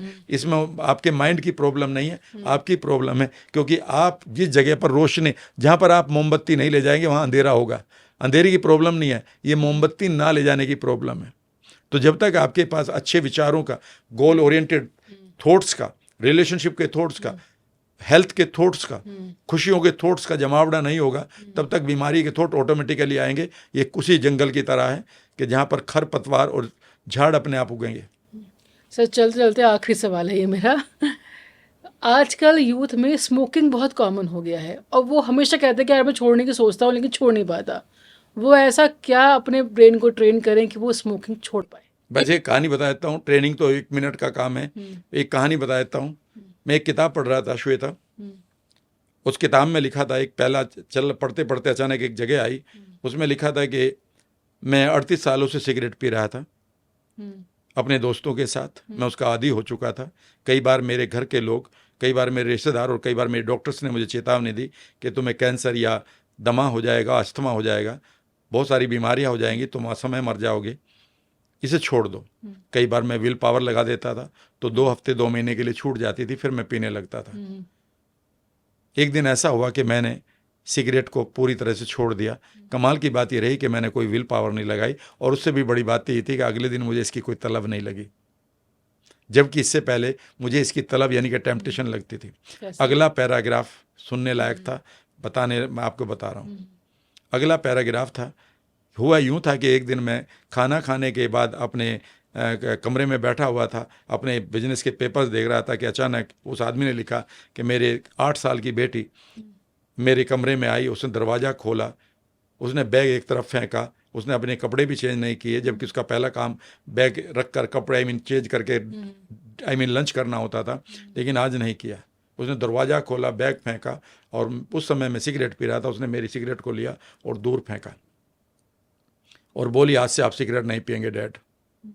उस आदमी ने कहा कि मुझे बेहद गुस्सा आया। मैंने कभी एक्सपेक्ट नहीं किया था कि इतनी अच्छे स्कूल में पढ़ा रखा मैंने अपनी बेटी को, उसका ये बिहेवियर होगा। तो मुझे गुस्सा फट गया और मैं चिल्लाया जोर से, क्यों नहीं पीऊँगा सिगरेट, सब लोग यही कहते हैं। यही सीखा है अपने स्कूल में जाकर। और मैं उसने कहा कि फिर मैंने सवाल पूछा, क्यों नहीं पीऊँगा सिगरेट, बोलो। उसने कहा कि मेरी बेटी के चेहरे पर जरा सा भी डर नहीं था, उसकी आंखें मेरी आंखों में थी। उसने कहा कि डैड, मैं चाहती हूँ जिस दिन मेरी शादी हो आप भी मेरी शादी को अटेंड करें। और आज मेरी क्लास टीचर ने बताया, इमोशनल रीजन है जिसने बात हमने स्टार्टिंग में की थी, कि मेरी टीचर ने बताया जो सिगरेट पीते हैं वो जल्दी मर सकते हैं, मुझे आपके बगैर शादी करना अच्छा नहीं लगेगा। और ये कहकर चली गई। उस आदमी ने कहा कि एक पल में मेरी दुनिया बदल गई। मैं देख रहा हूँ कि एक समय के बाद इसकी शादी हो रही है और मैं वहाँ नहीं हूँ। इसे तो इस शादी का मीनिंग भी ना पता हो, लेकिन सडनली मुझे लगा कि सारी दुनिया बदल गई। सिगरेट से आने वाले फ़ायदे मुझे नकली लगने लगे और मैं बेटी की शादी में नहीं हूँ, ये दर्द मेरा असली हो गया। और एकदम से बदलाव आया। मैं खड़ा हुआ, मैंने सारे सिगरेट के पैकेट तोड़ डाले। अगले दिन की बात है कि मेरे दोस्त मेरे तरफ सिगरेट का पैकेट बढ़ाया। ये वही दोस्त थे जिनके साथ मैं एंजॉय किया करता था, ये वही ब्रांड था जिसको मैं पिया करता था। लेकिन आज इस सिगरेट के सामने मेरी बेटी कह रही थी, पापा मेरी शादी को अटेंड ज़रूर करना। जीवन में याद रखिएगा, जिस यूथ को ये लग रहा है कि तुम सिगरेट पी रहे हो, उसे कभी याद नहीं आया कि अगर तुम्हें कुछ हो जाए तो there are 2 people in this world. इस निर्दयी दुनिया में 2 लोग ऐसे हैं जो सिर्फ तुम्हारे दुख के कारण पूरी तरह से तबाह हो जाएंगे, वो तुम्हारे माता पिता हैं। जिस दिन वो इस एम्पैथी को जीने लगे, वो कुछ भी ठीक कर सकते हैं सर। ये तो कोई छोटी सी बात है। 1-2 बच्चियाँ, एक चीज़ में मेरा कन्फ्यूज़न है कि आपकी लाइफ इमोशन से लीड होती है या फिर ब्रेन से लीड होती है? इमोशन से होती है। जो भी रीजन आप लेते हैं इमोशन से लेते हैं, जो भी एक्शन लेते हैं। लॉजिक्स तो ब्रेन के कंपैरिजन में ज़्यादा स्ट्रांग है। ब्रेन पिक्चर बनाता है, बॉडी में इमोशन आती है। फिर एग्जाम्पल मैं बता रहा हूँ, छोटा सा एग्जाम्पल फिर दोबारा आपको समझाने के लिए बताता हूँ। मैं एक दिन बड़ा आदमी बनूंगा या बनूंगी और मैं दुनिया के लिए कुछ करूंगी। राम सर, मेरा बहुत सारा मन है, सब सोचते हैं मैं बच्चों के लिए कुछ करूंगी। रोजाना मुझे पॉडकास्ट में कोई ना कोई कहता है, मैं ठीक है ना, गरीब लोगों के लिए कुछ करूंगी, मैं बच्चों के लिए कुछ करूंगी, और मैं चुप हो जाता हूँ। अच्छी बात है। कब? जब कभी मैं भी कुछ बनूंगी तो तब तक वो बच्चे भले ही बड़े हो जाएं। अगला सुनिएगा। आज आप घर जाते हैं, आज आपका मतलब है एक आदमी की बात कर रहा हूँ, एक माँ की बात कर रहा हूँ, एक बाप की बात कर रहा हूँ। वो घर जाते हैं, कर्फ्यू लगा हुआ है, आपके टावर में आपकी सबसे दुश्मनी है, बाहर बारिश हो रही है, ओले पड़ रहे हैं, और हमारा बच्चा है 3 साल का, वो हमारी तरफ देख रहा है क्योंकि आज घर में कुछ भी खाने को नहीं है। आपको नींद आ जाएगी आज? नहीं आएगी ना।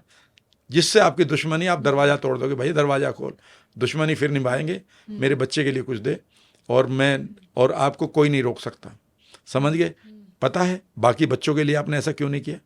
उनके लिए आपकी इंटेंशन है बट इमोशन नहीं है, इरादा है लेकिन तीव्रता नहीं है भाव में। याद रखिएगा, मैं आपको श्वेता एक वर्ड दे रहा हूं आज, भाव और अभाव। जब लोग कहते हैं कि मेरे पास पैसे का अभाव है, तो अभाव का मीनिंग कमी माना जाता है ना? यही आपने पढ़ रखा। ये गलत है, ये हिंदी गलत है, हमें गलत पढ़ाया जा रहा है।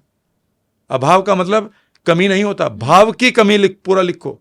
या जब आपके पास पैसा नहीं है, इसका मतलब यह है कि आपके पास पैसे के लिए जो इमोशन या भाव होने चाहिए वो गायब हैं। उन बच्चों के लिए आपका प्यार का भाव इसलिए है कि उसके साथ भाव नहीं है, बच्चे के इसके साथ भाव है मेरा। बेसिकली भाव का मरना ही अभाव है। तो जीवन में जब भी आपके पास रीजन के साथ भाव जुड़ेगा, और क्या जाता ना कि भगवान किस चीज के भूखे हैं? भाव के भूखे। याद रखिएगा, जो हमारी एनर्जी है, जिस पर कभी बात करेंगे अद्वैत सिद्धांत की, जो ऊर्जा है लास्ट में, ब्रह्मांड की ऊर्जा है, वो सिर्फ आपकी इंटेंसिटी को तो सुनती है। इंटेंशन तो सबकी है कि मैं भी करोड़पति बनूं, वो सब चाहते हैं, ठीक है ना? बन नहीं पाते ना। मैं भी हेल्दी हो जाऊं। सारे के सारे मरीज जो पड़े हैं चिल्ला रहे हैं, वो क्या कह रहे हैं? हे भगवान मुझे ठीक कर दे। इंटेंशन सबकी है, इंटेंसिटी गायब है। और आपकी जो एनर्जी, जो ब्रह्मांड की एनर्जी, वो किस चीज को सुनती है? तीव्रता को। तो याद रखिएगा, जिस दिन उस युवक के हाथ में, मैं आपको छोटी सी बात बता रहा हूं, चलते चलते युवक की बात आ गई। एक ऐसे लड़के की कहानी है, वो सुनेगा तो उसको याद आ जाएगा। 2010 में मुझे किसी ने भेजा कि सर आप एक बच्चे की काउंसलिंग कर दे। थापर इंस्टीट्यूट का एक स्टूडेंट है और वो किसी रिलेशनशिप में रहता था, लिव इन में, वो लड़की छोड़कर चली गई, उसके साथ वो अटैच है और उसे नहीं छोड़ रहा है। अपने माता पिता को कह रहा है कि तुम उसके घर जाओ, और लड़की ने कह दिया कि घर पर अगर मुझे बता दिया मेरे घर में कि मैं आपके साथ ऐसे रही हूँ तो हम तुम्हें मार देंगे। उनकी माता को और फादर को दोनों को बीमारी आ गई है, एक हार्ट अटैक और एक को अस्थमा हो चुका है। बहन की पढ़ाई छूट चुकी है, लेकिन वो नहीं मानना है, कृपया आप उससे मिल लें। मैंने कहा यार मेरी क्या सुनेगा, चलो कोई बात नहीं। मैंने उसे समझाना शुरू किया। मैंने देखा very intelligent boy, very intelligent. अब थापर इंस्टीट्यूट का मतलब है कि आप एक बड़े इंस्टीट्यूट से आए और बड़े हर चीज़ समझानी शुरू करी। इवन उसने ये कहा कि सर आप जाइए उनके घर, आप मना के लाइए। मैंने कहा मैं तुम्हें ठीक करना है तो मुझे ही पार्टी बना रहा है। एनीवे जब वो जाने लगा तो मैंने उससे कहा, नाम नहीं लूँगा यहाँ पर, रह जाता है आते आते। मैंने कहा सुनो, मैं जाने को तैयार हूँ उसके घर। उन्होंने कहा फिर बताओ सर फिर क्या करें। मैंने कहा इस निर्दयी दुनिया में 2 लोग ढूंढ के लाओ अपने माता पिता के खिलाफ के अलावा जो तुम्हें अनकंडीशनल प्यार करते हो। अगर वो 2 लोग ले आए तो मैं उस लड़की को ले आऊँगा तुम्हारे लिए, बताओ। ये कह के अचानक वो कन्फ्यूज चला गया। उसके बाद 2014 आता है, मैं झारखंड में रांची में खड़ा था, अपनी वापसी के लिए फ़्लाइट पकड़ रहा था। अचानक वहाँ पर ऐसे ही छोटा सा एयरपोर्ट था तब, तो अभी भी ज़्यादा बड़ा नहीं। तो वहाँ पर अचानक मैंने देखा कि कुछ लड़के लड़कियाँ ब्लैक टी शर्ट पहने खड़े हैं और हर एक पर XLRI लिखा हुआ है। और अचानक मैं जैसे मैं दूर खड़ा हुआ, एक वहाँ टीवी चल रहा था, उस पर मैच चल रहा था, मैं देखने लगा। लेकिन मुझे लगा कि वो मेरे बारे में कुछ मेरी तरफ को देख रहे हैं। तो मैं वहाँ पर 2004-05 में भी गया था, जहाँ पर मैं मेमोरी टेक्निक सिखाया करता था रांची में। मैंने कहा उन्हीं में से कोई होगा, पहचान रहे होंगे, होगा तो होगा। तभी एक लड़का आया, उसने कंधे पे हाथ रखा, राम सर। मैं कहा हाँ जी सर, पहचाना नहीं? मैं कहा नहीं। उसने कहा सर मैं क्लू देता हूँ। और वो एकदम से इमोशनल हो गया। उसने कहा सर मैंने बड़ी कोशिश करी, I could not find 2 people in this world जो मुझे अनकंडीशनल प्यार करे। और मैंने कहा यार तुम तो वो हो ना, मेरे नाम लिया। मैं हाँ जी। क्या सर उस दिन के बाद जो आपके शब्द थे ना वैसे बजने लगे कि यार मैं इनको दुख दे रहा हूँ। इन 2 के अलावा मुझे सचमुच में कोई प्यार नहीं करता इस दुनिया में। पहली बार मैंने माता पिता की वैल्यू को समझा। उसके बाद सर मैंने तैयारी शुरू कर दी। सर मैंने सारे कैट के एग्ज़ाम निकाले और मैंने टॉप किया है, जो एंट्रेंस था XLRI का है। और सर मैं आज यहाँ से वापस जा रहे हैं हम सब लोग। मैं आपको बताना चाहता हूँ ये 2013 या 14 की बात है, मुझे 36 लाख का इनिशियल पैकेज मिला है। Great. याद रखिएगा, आप हमारे यूथ के पास इतनी पावर है, सिर्फ एक बार इमोशन आ जाए तो याद रखिएगा। उन 2 बच्चियों ने 13 साल और 16 साल की हाइना और रैली ने इमोशन से ही तो उठाया। याद रखिएगा, it's the power of the emotion, energy for your emotion. जो आप कर रहे हैं उसमें एनर्जी कहाँ से आ रही है? बहुत कम लोगों में है सर, या लोग है तो लोग उसे पहचान नहीं पा रहे कि इसे इस इमोशंस का कैसे इस्तेमाल करें। वो दीवानगी, तो वही तो दीवानगी चाहिए। आपके पास सारा कुछ है, सेल करने को तैयार है, आपकी बॉडी तैयार करना। सवाल ये है कि आपके पास दीवानगी है नहीं है जिंदा रहने के लिए। सही बात। बस thank you so much sir, आप हमारे शो में आए। बहुत कुछ रह गया है। गट हेल्थ एक ऐसा टॉपिक है जिसपे हम जल्दी पॉडकास्ट में फिर से करेंगे, अगर आपने समय दिया तो। बहुत बहुत शुक्रिया सर, आप हमारे पॉडकास्ट में आए और इतनी अच्छी इन्फॉर्मेशन हमारे व्यूवर्स का शेयर की। Thank you very much. Thank you. Thank you. Okay ji.